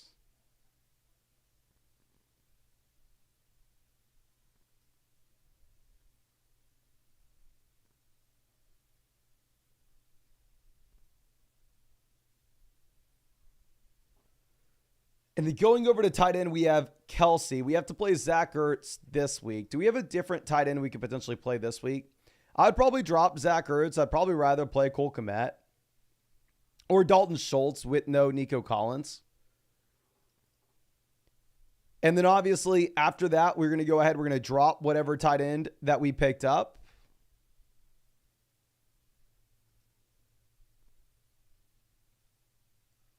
And then we will pivot over and probably grab another running back off the waiver wire, somebody like Zach Charbonnet, that has the upside where if their situation were to change, then at that point, if you were to have a Kenneth Walker injury, Charbonnet does kind of become a league winner here.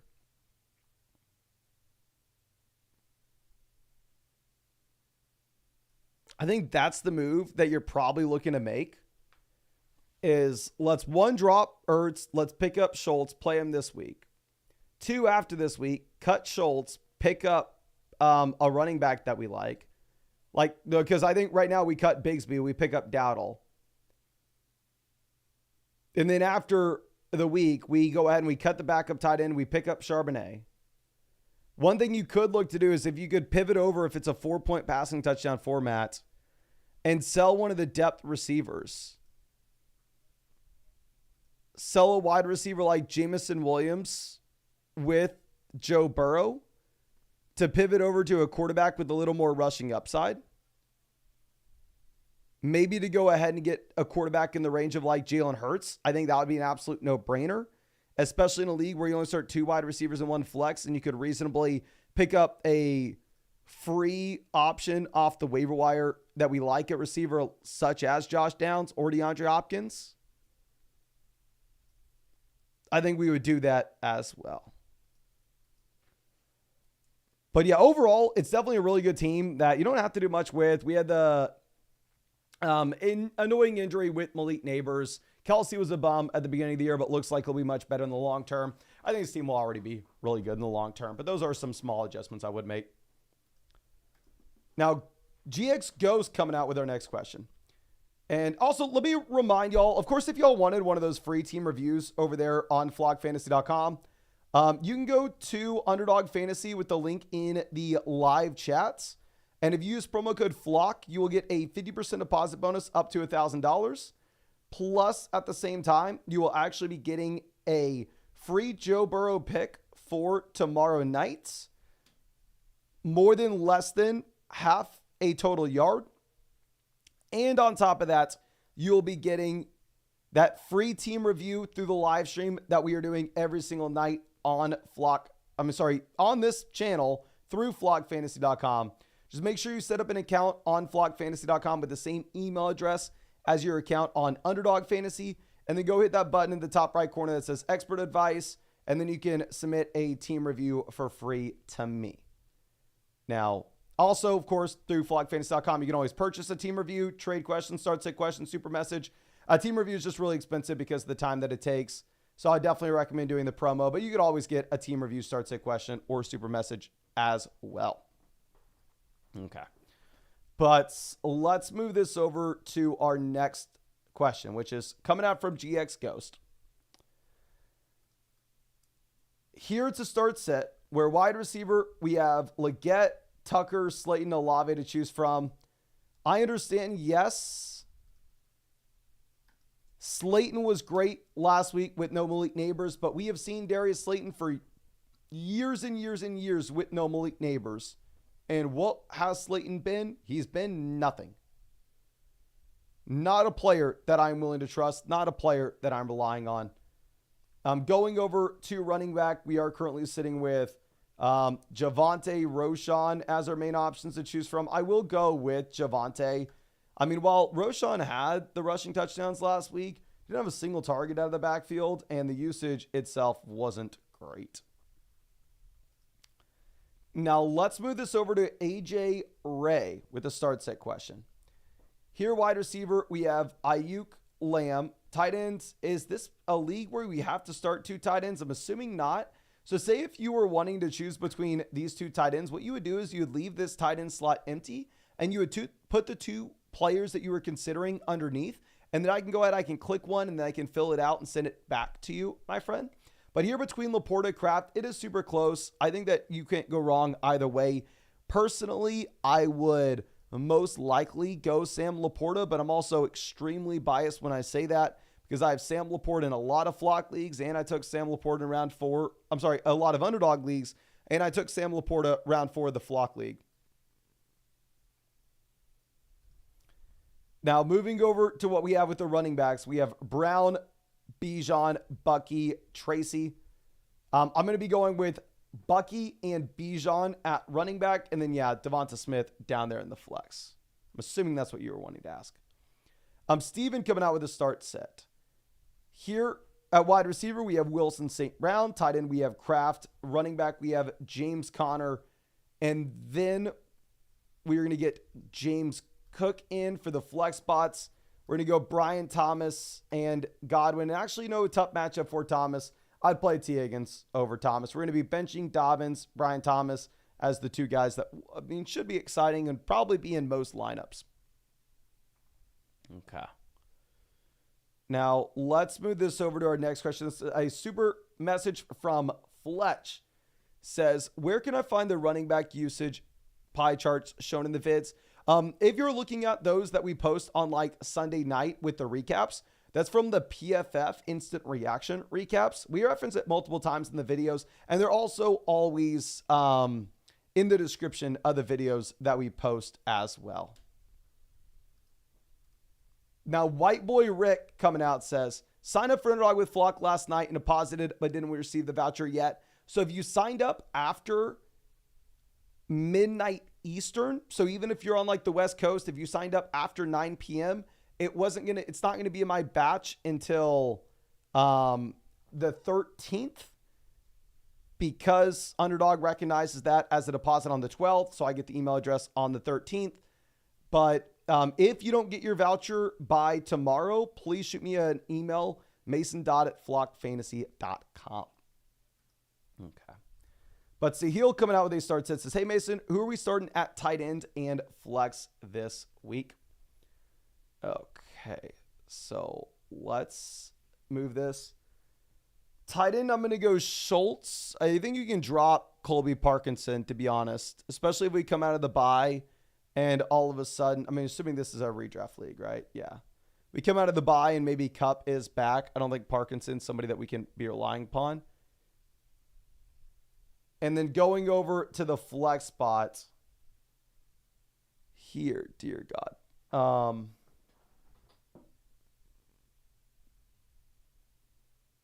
I think we go Trey Tucker. Obviously, Tucker was a player I wanted nothing to do with last week. But this week, I think that he can be more interesting.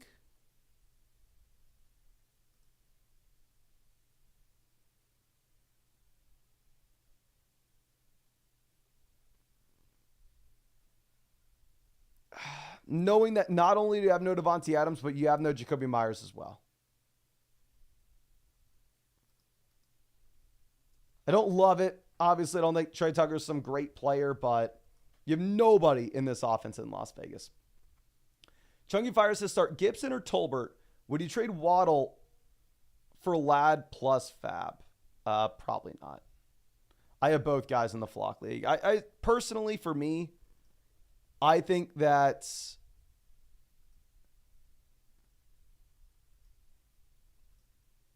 Jalen Waddle will go back to being a high-end wide receiver 2, low-end wide receiver 1 once you get Waddle back in. Once you get Tua back in Miami. And personally, I expect that Tua will be back this year.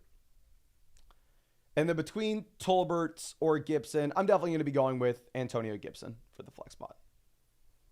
I mean, I always prefer the running back stepping into opportunity in comparison to the wide receiver stepping into opportunity. Just because it's easier for like a average running back to be productive in fantasy if they're force-fed 20 touches than if a receiver gets on the field for a bunch of snaps. Now, going over to Chase Balcock says, we are 1-0 when utilizing the FF start sit. I hope this trend continues. You're the man, Mason. Much love, Chase. Thank you. And hopefully it looks good right now. We had Kittle go on Thursday night, so but we also had Brandon Ayuk. Never mind, RIP. But looking at the flex options we're rolling with, it's Bucky Irving. You're not close. You gave us an easy week this week. We got an easy week. Bucky Irving with no Rachaad White. You're just guaranteed a massive workload, not only as a rusher, but at the same time, you are getting it specifically as a receiver as well, or at least that's what we've seen with him in the past, specifically if you go back to him at Oregon.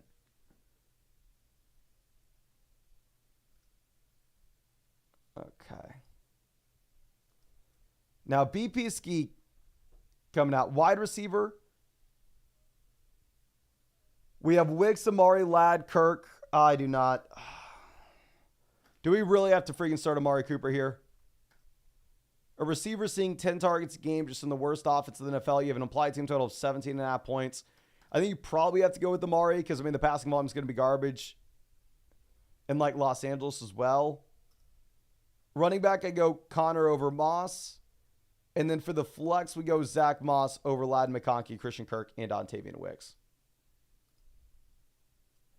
And Muhammad coming out. Tight end, we have to choose between Pitts and Kraft. I will go Kraft.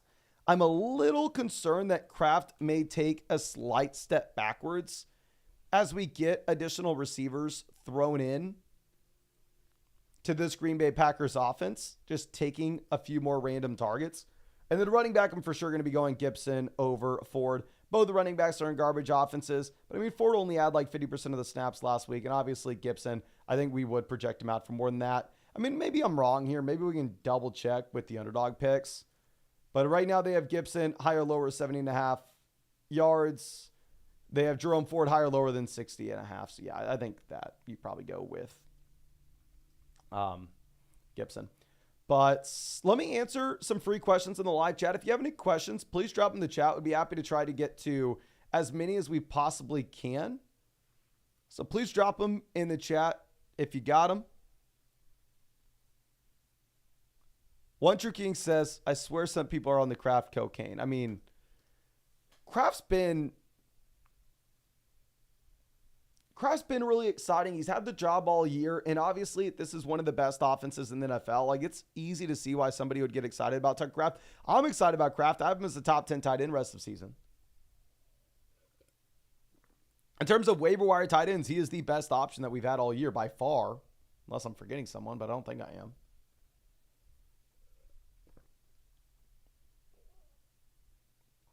But the only thing is,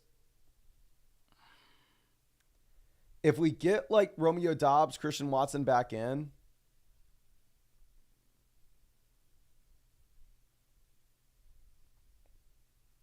then I don't know.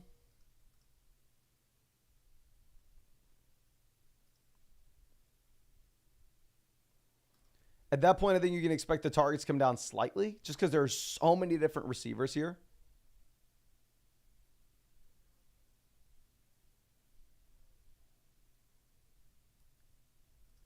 Now, Richie says Ekeler or Shaheed in a PPR format. I'm 100% going to go Austin Ekeler here.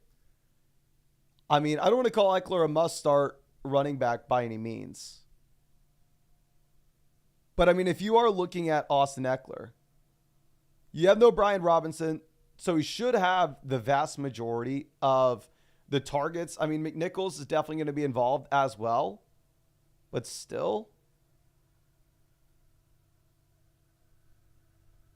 And looking at Shaheed, he's been great with Carr at quarterback, but you just have no idea if that will be the case specifically with Rattler.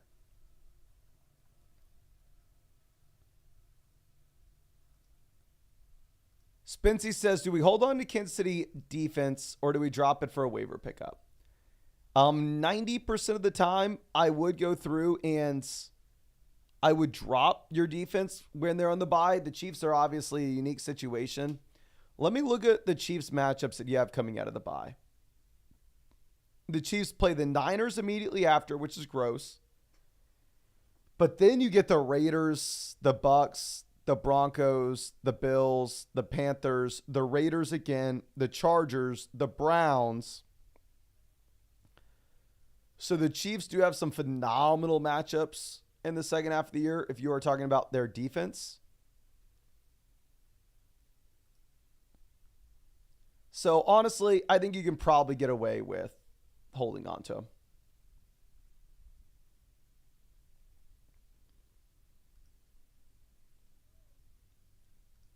Thomas says Minnesota's defense is a must-hold defense. Yeah, obviously Minnesota's been the best defense in fantasy so far this season. Let me see who they're going up against after the bye. Minnesota, you're going up against Detroit, the Rams, right after the bye. So it's going to be tough. But then you get the Colts, the Jags, the Titans, the Bears, the Cardinals. So I guess a little bit easier. Obviously, playing the Lions is brutal. Armand says Bijan and Evans or Saquon and Devontae. I think you go Saquon. Especially Saquon already being through his bye. You got to go with him. Adam says, is Mixon playing Mason? Yes, Mixon is playing. I'd play him if I had him. Mike says Superflex 6-point passing touchdown format. 6-point passing touchdown format definitely makes it a little bit tougher. We're in a 6-point passing TD league.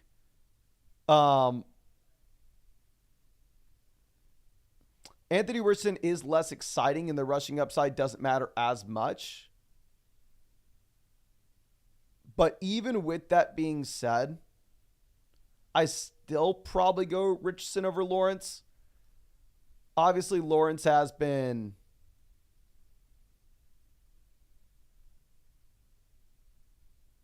really bad. Not only has Lawrence been bad, it's a tough matchup against Chicago. It's a London game. I'm not excited. Astro says Bucky Irving or Mike Evans for the flex. I definitely think we go Bucky Irving over Mike Evans. Not so much me like going, oh my gosh, Marshall and Lattimore, you have to avoid him, you have to avoid him, you have to avoid him. But more so it's like, I don't know, it's a running back with a 3-down workload with red zone usage as well as targets out of the backfield.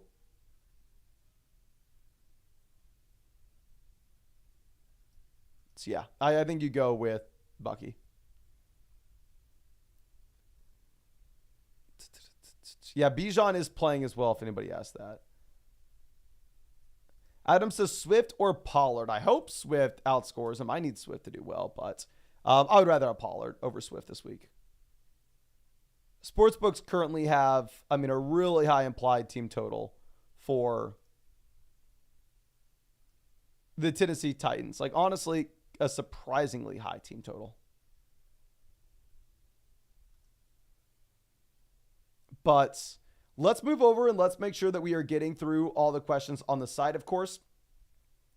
And yeah, of course, if y'all wanted to go ahead and ask any questions on the site, you could always find that link in the live chat. It says ask a question here, or you can just go over to flockfantasy.com, hit the button in the top right corner that says expert advice. Here you can get a trade question, start sit question, send a super message, get a team review, whatever you are wanting.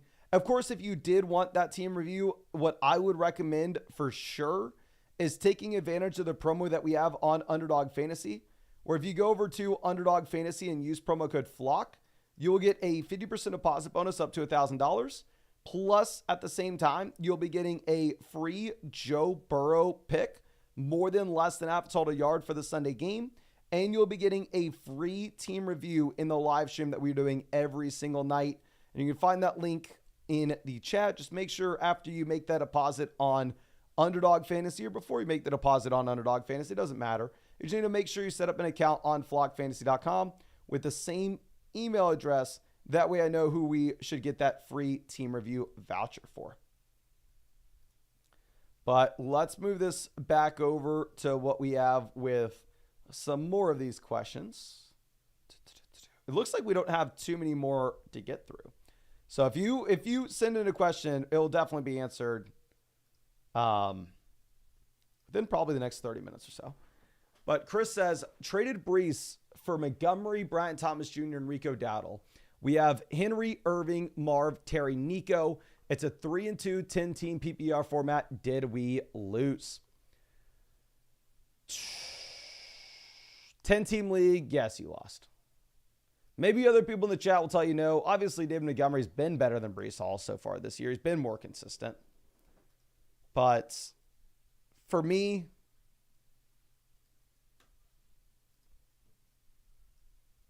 I still think that Brees Hall is an elite talent, has the receiving usage. This offense can improve.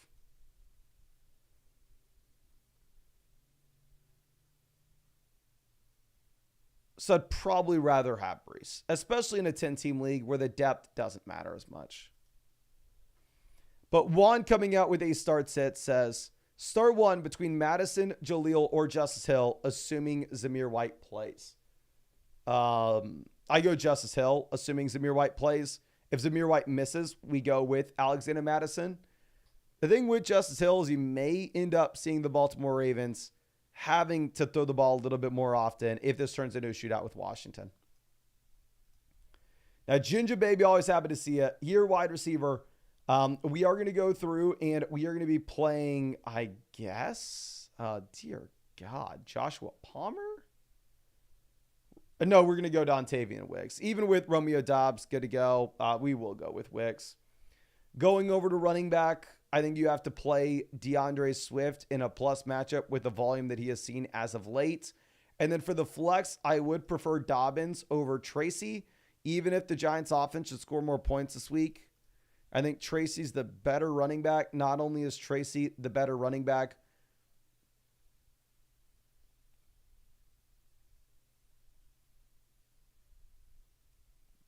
but at the same time, not only is Dobbins a better running back, but I think Tracy could get some usage stolen from Eric Gray in the Giants offense.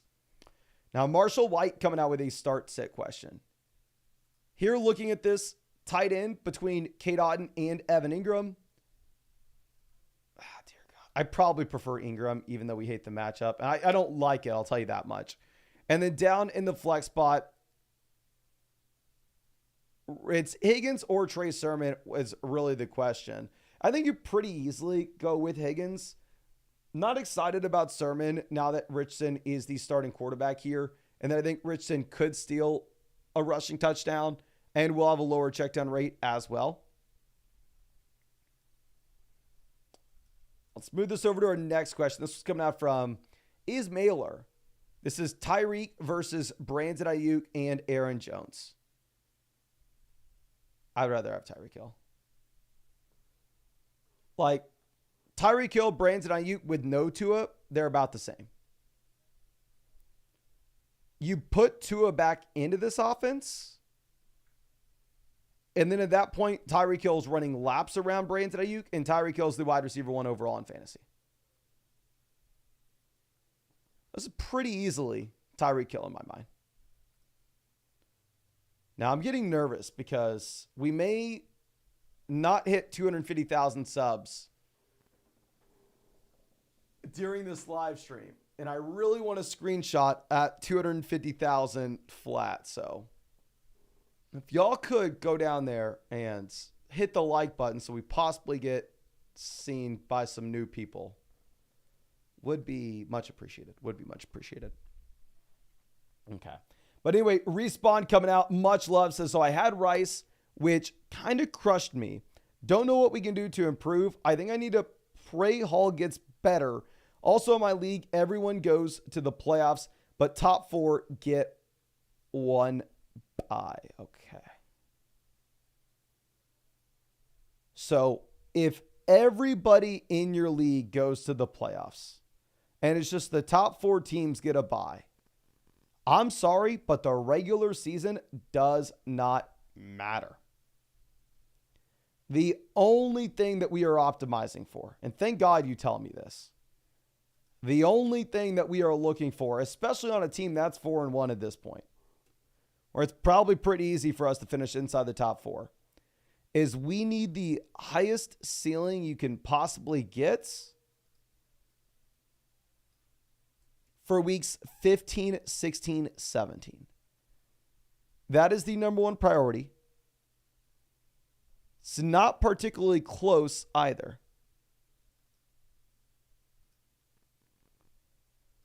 So these guys like Jonathan Brooks are a great example of probably the players that are worth a lot more in this kind of league. Whereas looking at a player like Jordan Mason, in this kind of league, he is worth significantly less. So definitely making trades that are probably different here than we would otherwise. Now, CJ Stroud, Justin Fields at QB, nothing really changes with quarterback strategy. I think we are probably chilling as is. Going over to running back, we have Derrick Henry, Breece Hall. Both running backs have a ton of upside for weeks 15, 16, 17. So we are chilling as is here. I mean, really no hesitation with these players. I think you should be really excited. Jonathan Brooks probably going to get better as the season goes on. We can say the same thing here regarding regarding Chase Brown.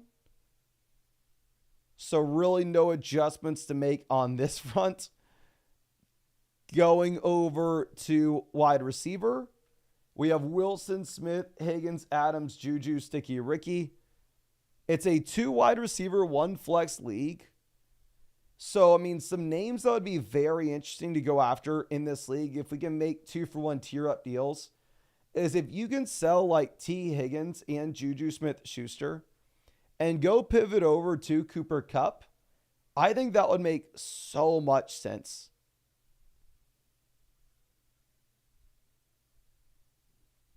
Like going and getting Cooper Kupp, going and getting Marvin Harrison, going and getting Tyreek Hill, or going and trying to trade for McCaffrey. Like if you could send T. Higgins and Chase Brown, or Devontae Adams and Chase Brown, whoever they prefer, or T. Higgins and Jonathan Brooks, or Devontae Adams and Chase Brown. It doesn't matter. Any combination of those players.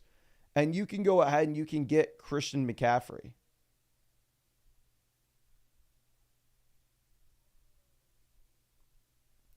Would love to make that move.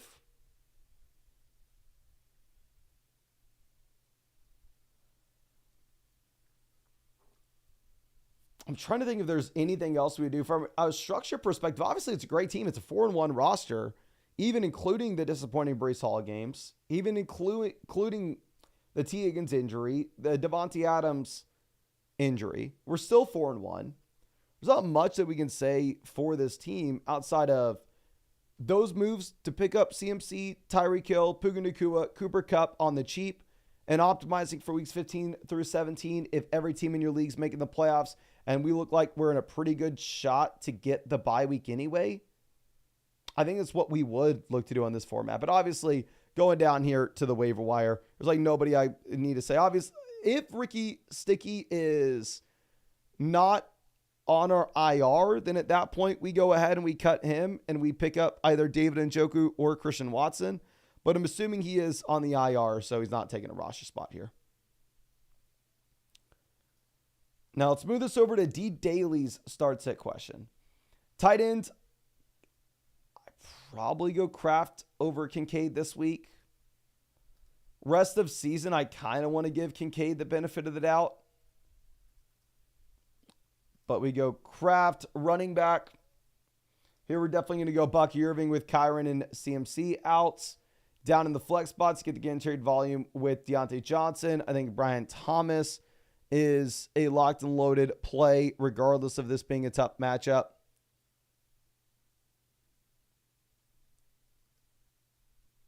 And yeah, really the guy that you would want to get in would be Wan'Dale Robinson.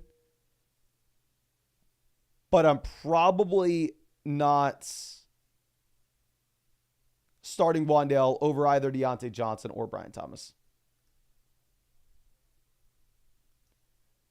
Now, Brady coming out with a start sit question. Here, wide receiver, I'm going to go DJ Moore over Zay Flowers. We're going to go Kraft over Pitts. Running back, we're going to go Josh Jacobs, and we will go James Conner in the flex. I'm really hoping Ekeler outscores these guys, but the reality is Jeremy McNichols probably going to end up taking a decent amount of work here, right? Now, Creel coming out with a start sit question. Here, wide receiver, we are looking at Debo, Flowers, Amari, London. Great wide receiver room. If Debo's down here on our bench, I'm assuming you started Debo. There's no way we didn't start Debo, right? We're going to go Daniels over Burrow at quarterback, even in a tough game. We're going to be going with, I'm assuming you played Jordan Mason. Obviously, I wish in hindsight we didn't. I'm assuming you did. And then there for the flex, we go with Josh Jacobs. And then between Antonio Gibson, Zay Flowers, I would honestly rather just have the guaranteed volume with Gibson.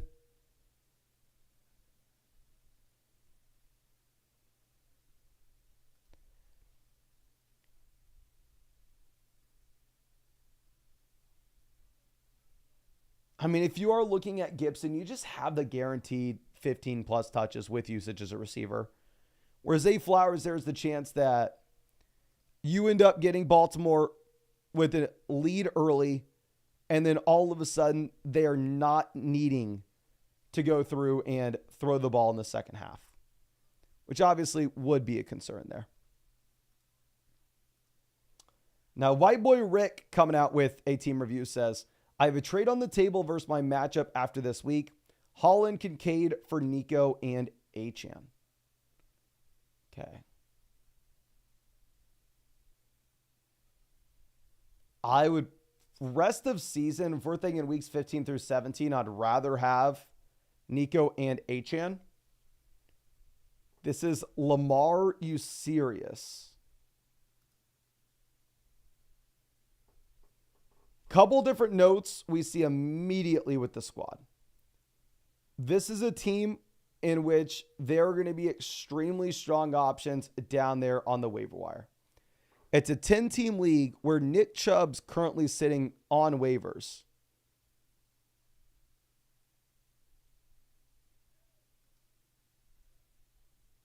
So, I mean, I think I would go through and first thing, I would cut Braylon Allen for Nick Chubb.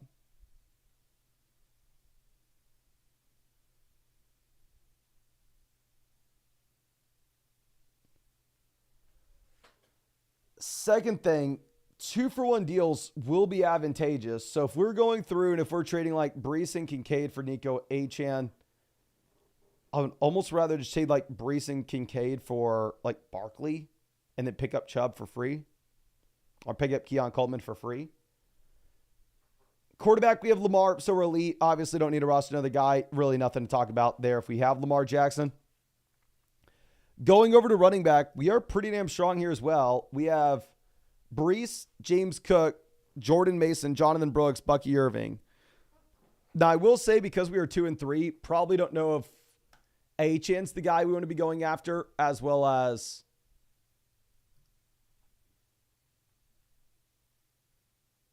I don't know. I don't know if we want to be going after Achan and Nico on a 2-3 roster. Maybe if we win this week. Looking at running back, we still have Jonathan Brooks for the long term. Going over to receiver, we have Waddle for the long term. It's a 2 wide receiver, 1 flex league. So I guess we're starting Wilson, Debo. Running backs, we're rolling out Brees, Cook. And I guess we probably started Jordan Mason. I wish we went Bucky Irving instead. I think the main thing that I would look to do is, I probably would look to, I think we make the trade for sure, considering the fact that you have Brock Bowers, so Kincaid becomes an expendable asset for us. Because the main thing that I would want to do with this team, and I would explore another deal like this if we can, like if you could possibly go ahead and package together, say, Dalton Kincaid and Jamison Williams, just for a straight up wide receiver upgrade. Like going through and looking at a team that maybe is struggling here at tight ends. Like this team has Ertz. Like if you can go Kincaid and Jamison and pivot over to like Cooper Kupp or Deontay Johnson, I think that would just maybe be an easier move and open up the raw spot and allow us to go get Chubb off waivers. Or maybe that same trade, maybe you go Kincaid and a better receiver, Kincaid and Debo, and try to get to Jefferson. I think, the move that you want to make is you want to sell Kincaid, but the way that I would go about it is I would probably try to be packaging in a 2-for-1 deal, just get a clear upgrade at receiver, not necessarily trading for the long-term options like Devon Achane as well as Nico Collins, unless if you win this week. But if you fall to 2-4 this week, you can't do it. If you fall to 2-4, you have to find a different trade. Now, Slashero coming out. Here at running back, we are going to go through and we are going to start Tyrone Tracy. Now that it seems like Jalen Warren will be good to go. Not only is Jalen Warren going to be good, but at the same time, you have no Singletary. And then going down to the flex, I think here, we have no Kupp, we have no Nico. So it sucks, but even if Jalen Warren plays in Pittsburgh, you're playing Najee Harris regardless. I think you sadly have to play Najee. Good matchup, though. Christopher coming out with a trade where we send Kyron and Kyler for Geno, Chubb, London. So Kyron to London, pretty big downgrade. Kyler to Geno, pretty big downgrade. We're getting Nick Chubb to do it. Honestly, no, I don't even care what the team looks like. We just definitely want the Kyron Williams side. Kyron's already been a top 5 running back, and now after the bye, we can expect that this is possibly a little bit of a healthier Rams team as well. So maybe make it even a little more exciting. But moving this over to McGritty's start set. It says Pittman, Chase, Brown, or possibly Tucker now that Jacobs isn't playing. I would go Chase Brown over Tucker, to be honest. I mean, while Myers isn't playing, while Adams isn't playing, it's not as if we can sit here and say, okay, when a wide receiver steps into their crappy offense and sees every touch, they are going to be great in fantasy. Because the receiver still has to get open. The wide receiver doesn't get the manufactured touches like the running back position does. I don't know if Trey Tucker has the ability to take the number one attention from a defensive coordinator in a garbage offense with limited weapons and still be the dude in fantasy. I'd probably rather just go with Chase Brown, who should be in a committee, but and a really good offense. Now, Zinn coming out with a start-sit question. Here at running back between Moss, Tracy, Dobbins, Clyde Edwards-Helaire, Kareem Hunt, we are going to go ahead. We will take Dobbins. I know I'm an idiot. We're going to go Zach Moss. I apologize. Kind of blanked on Moss there.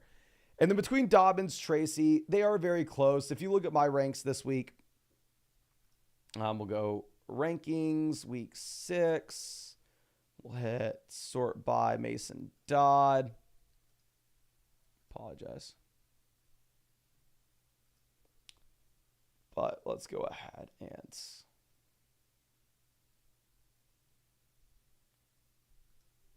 what are we looking here? Yeah, right now we have Dobbins and Tracy back-to-back at RB19 and RB20.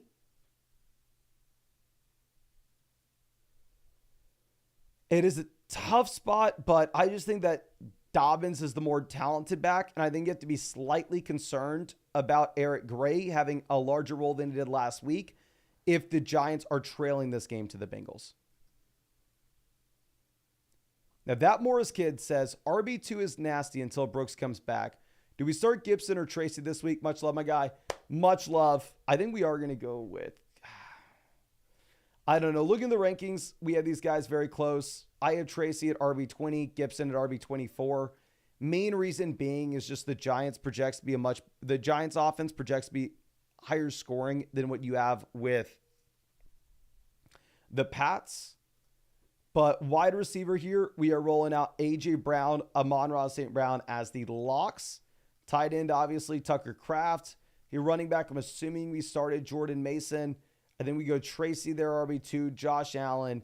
And then for the double flex spots, I'm assuming we started DK Metcalf already this week. And then, yeah, we're going to go Jaden Reed. I don't think you can start Antonio Gibson over Jaden Reed, even if Gibson's going to have every touch. It's too bad of an offense. Now, Text Raid coming out says, full BBR, only one quarterback. Can't afford a bust, so cautious about the Pickens situation. Much appreciated. Appreciate you. I'm completely fine if you wanted to go Tolbert. Look at the projections of these guys. They are extremely similar. Like going over to Underdog, Tolbert is higher, lower, 45.5 receiving yards. Pickens is higher, lower, 44.5 receiving yards. You can say that Tolbert's in a better offense. So, I mean, I definitely think you can go Tolbert if you want. And then obviously not. Actually, I'm an idiot. We're going to go Gibson. What am I talking about? We're going to go with the running back with we're going to go with the running back with guaranteed 15 plus touches easily. And then tight end between Laporta, Kraft. I personally go Laporta, but it's so damn close. If you want Kraft, I think you can go Kraft. And then I would go Jordan Love over CJ Stroud for sure. Now, Mitigated Frame says, just curious about your thoughts. Also, in a separate trade, did Hill for London. If you are 1-4, if you are 2-3, and you need wins right this second, I understand trading Hill for London. But personally, as somebody that expects that Tua will come back at some point this year, I don't know if I love it.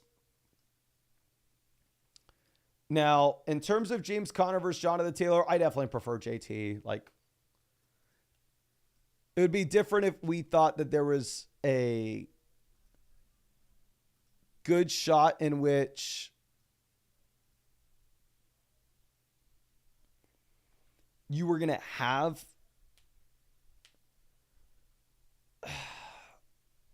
Jonathan Taylor miss the next 3 to 4 weeks. Then at that point, I'd probably pivot over to James Conner. But even if you told me Jonathan Taylor misses week 7, I go, okay, I'd still rather have Jonathan Taylor here. And Daniel says JT versus Connor is a tough call. Can y'all please let me know in the live chat, is this tough?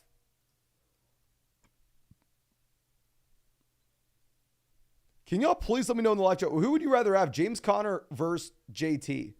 Because I have James Conner in the Flock League. If I knew that you could get Jonathan Taylor for him, I definitely would. I would definitely pivot.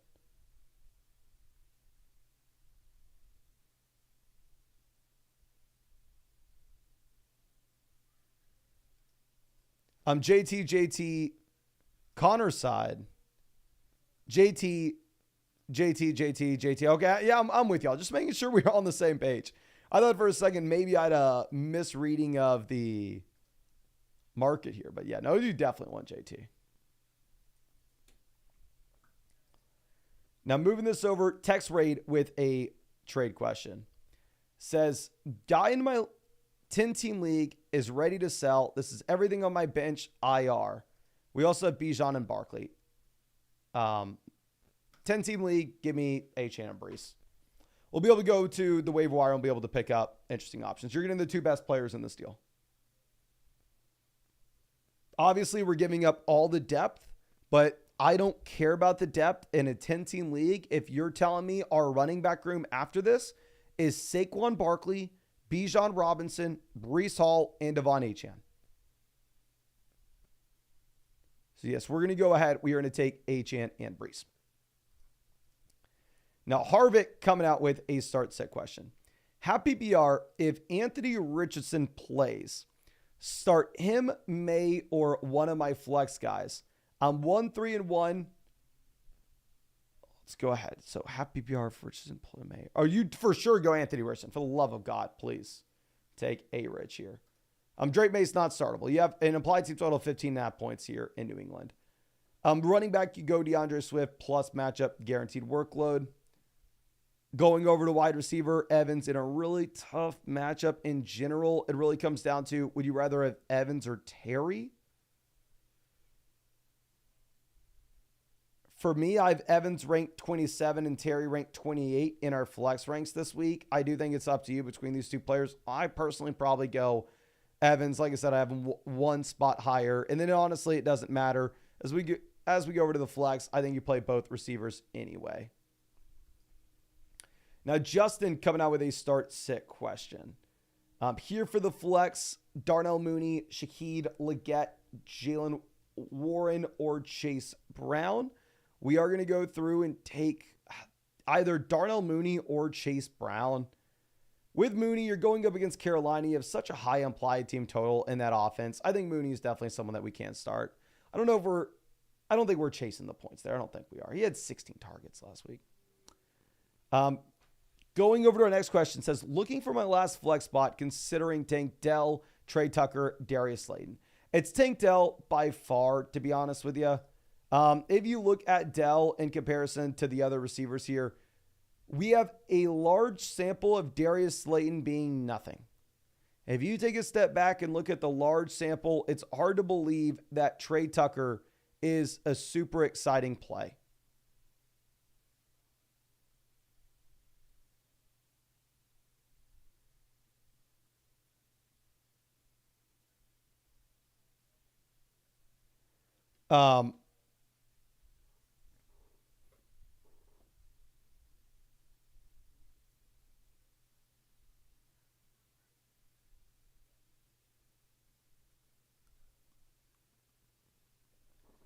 I go Dell. You look at the larger sample with Tank Dell. This is a receiver that last year was phenomenal as a rookie. You now have no Nico Collins. You have by far and away the best quarterback play in Houston in comparison to the other guys. I go Tank Dell over Trey Tucker and Darius Slayton. Relatively easily, to be honest with you.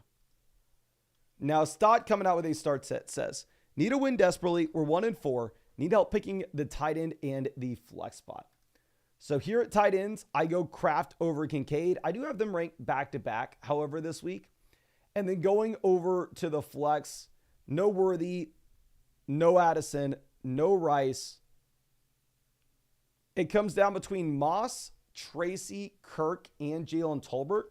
I would rather have Zach Moss. I like that he was at practice. I like that he was cleared early on. You have a great matchup against the Giants where we can expect a decent amount of rushing volume in Cincinnati and a decent amount of points scored overall. But let's pivot over and answer some of the free questions that we have in the live chat. So please, if you have any questions in the chat, go ahead and drop them. Be happy to answer as many as I can. Trying to look for some questions. Tarek says Jameson or Deontay in the flex. So obviously Jameson has been a good option so far this season. But if you look at the underlying volume, Jameson Williams in week 4 had 2 targets. Jameson Williams in week 3 had 2 targets. Like Jameson Williams is still like the deep threat field stretching option here for the Detroit Lions.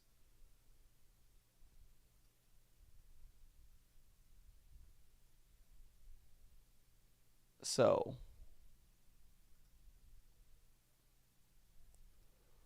I don't know. Deontay Johnson has dominated target volume as of late. I think you have to go Deontay.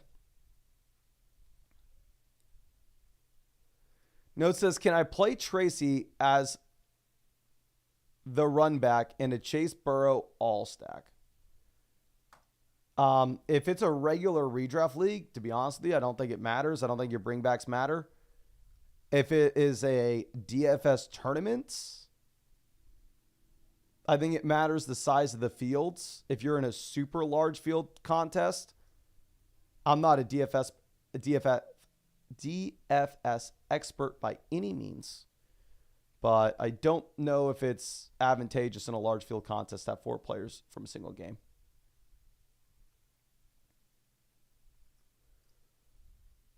Now moving this over. Apul says Terry or Bucky. We're definitely going to go with Bucky over any of like the low end wide receiver 2, high end wide receiver 3 options. I for sure want to go Bucky. Now people are going to scream at me again like, oh my gosh, Terry McLaurin's so much better than that. I'll do it again, but let me just confirm here. Fantasy football finishes.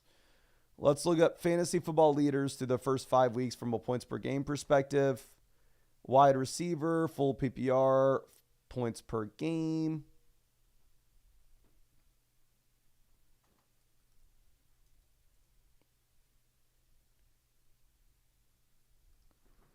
Here, Terry McLaurin is currently wide receiver 33. So, yeah, please start Bucky Irving for sure.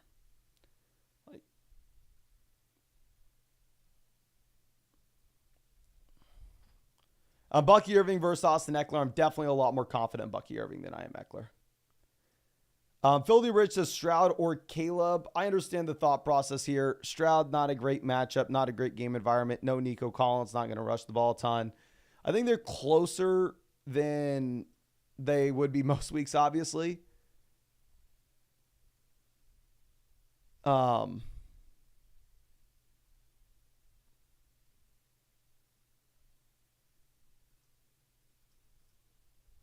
But with that being said, I still probably go CJ Stroud. Caleb says Joe Mixon or Austin Ekeler. Please go Ekeler. Timothy says Olave or Deontay in the flex spot, full PPR. Please go with Deontay Johnson. I think the Carolina Panthers offense should be a better offensive environment this week. And also, you have the safe target share with Deontay. But real quick, we are less than 10 subscribers away from hitting 250,000 subscribers on this channel. So please, if you have not done so already, go down there, drop a like on this live stream. So hopefully we can get recommended to a couple other people. I think we are 6 subscribers away from 250,000. So hit the like button and hopefully we can get there this stream. And let's move this over and let's actually answer some more of the questions that we have over on flockfantasy.com. Obviously, get to all the questions every single night on the site. If you ever wanted to get a question, you could always go through the link in the live chat that says, ask a question here. If you go over to flockfantasy.com, you can hit the button in the top right corner that says expert advice. You can get a team review, trade question, start sit question, or a super message, whatever you are wanting. But definitely if you wanted that team review, what I would recommend is taking advantage of the offer that we have on Underdog Fantasy. Or if you use promo code FLOCK on Underdog Fantasy, you'll get a 50% deposit bonus up to $1,000. Plus, you'll be getting that free Joe Burrow pick, more than less than half a total yard for the game tomorrow nights. And at the same time, you'll be getting a free team review in the live stream that we do every single night. So just make sure that you set up an account on flockfantasy.com with the same email address as your account on Underdog Fantasy. But let's move this back over. So next question coming out from Clave here.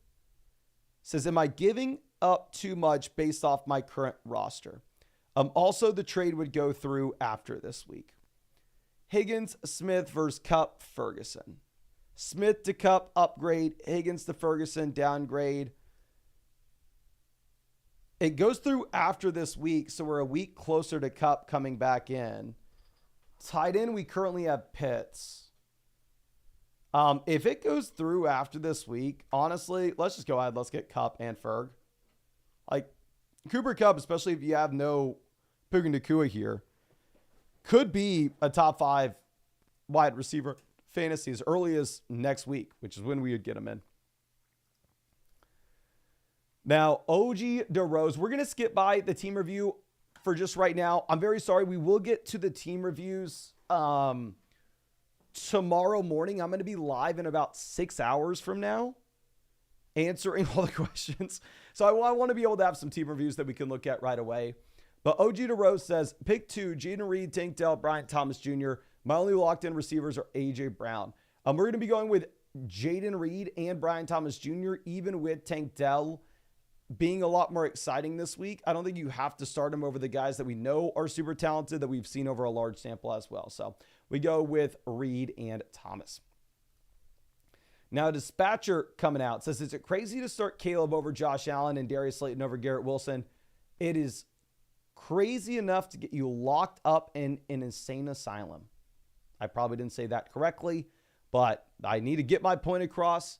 You would be certified bat crap crazy if you were to go through and if you were to do that. Please start Josh Allen and please start Garrett Wilson. Now, we will get back to your team review tomorrow morning, Ghost. Don't worry. Just want to get have something to look at tomorrow morning, to be honest with you.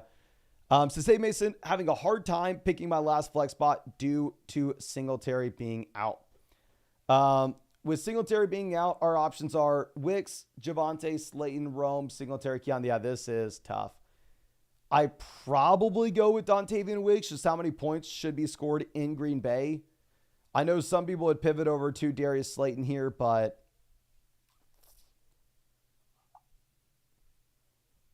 Christian Watson banged up. Projects to be a top 3 offense in total points scored. Great matchup. I go Wicks. I'm not super excited about it, though. I think Javonte may give you a higher floor, but Wicks gives you a higher ceiling. Okay. But I think that should be it for this stream. Definitely want to reiterate, you don't even have to be in the live stream to ask a question or to receive an answer through flockfantasy.com. You can go over at any time you want to the top right corner that says expert advice. Hit that and get a team review, trade question, start sit question, or super message. You can send this and you don't even have to go to the live stream. What we're going to do through flockfantasy.com is I'm going to send you automatically, the second that I answer it, the site sends out an automated link. You get an email notification when it happens. Plus it goes through the site for you where you just click that YouTube link and it takes you to the exact clip of me answering your question for you. So you didn't have to scroll around to find it. So you can ask a question over on flockfantasy.com literally whenever you want. If you want that super message, start, say question, trade question, or team review, and I'll get to it probably in about 5-6 hours. We're going to be waking up and streaming super early in the morning. And also, if you wanted that team review, I definitely recommend taking advantage of the promo that we have on Underdog Fantasy. Or if you go over to Underdog Fantasy and use promo code FLOCK, you will get a 50% deposit bonus up to $1,000. Plus, at the same time, you'll be getting that free Joe Burrow pick, more than less than half a total yard for tomorrow night's game. And you'll be getting a free team review over there on flockfantasy.com. Just make sure you set up an account on flockfantasy.com with the same email address as you have on Underdog Fantasy. And it looks like we hit 250,000 subs on the channel. So thank you so much. Dear God, let me pull this up and see it for myself.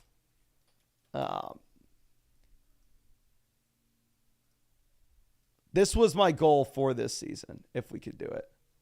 And we did it. 250,000 subscribers. Thank you so much. Y'all know. Love y'all. Appreciate you. Going to be excited to stream with y'all and hang out with y'all every single day till the season gets here. Thank you so much for everything. And yeah, I really hope I get to see you tomorrow morning. We're actually going to be hanging out. Come out during the London game. We're going to be hanging out live reacting to the London game. I really hope we can talk football and hang out with you during the game.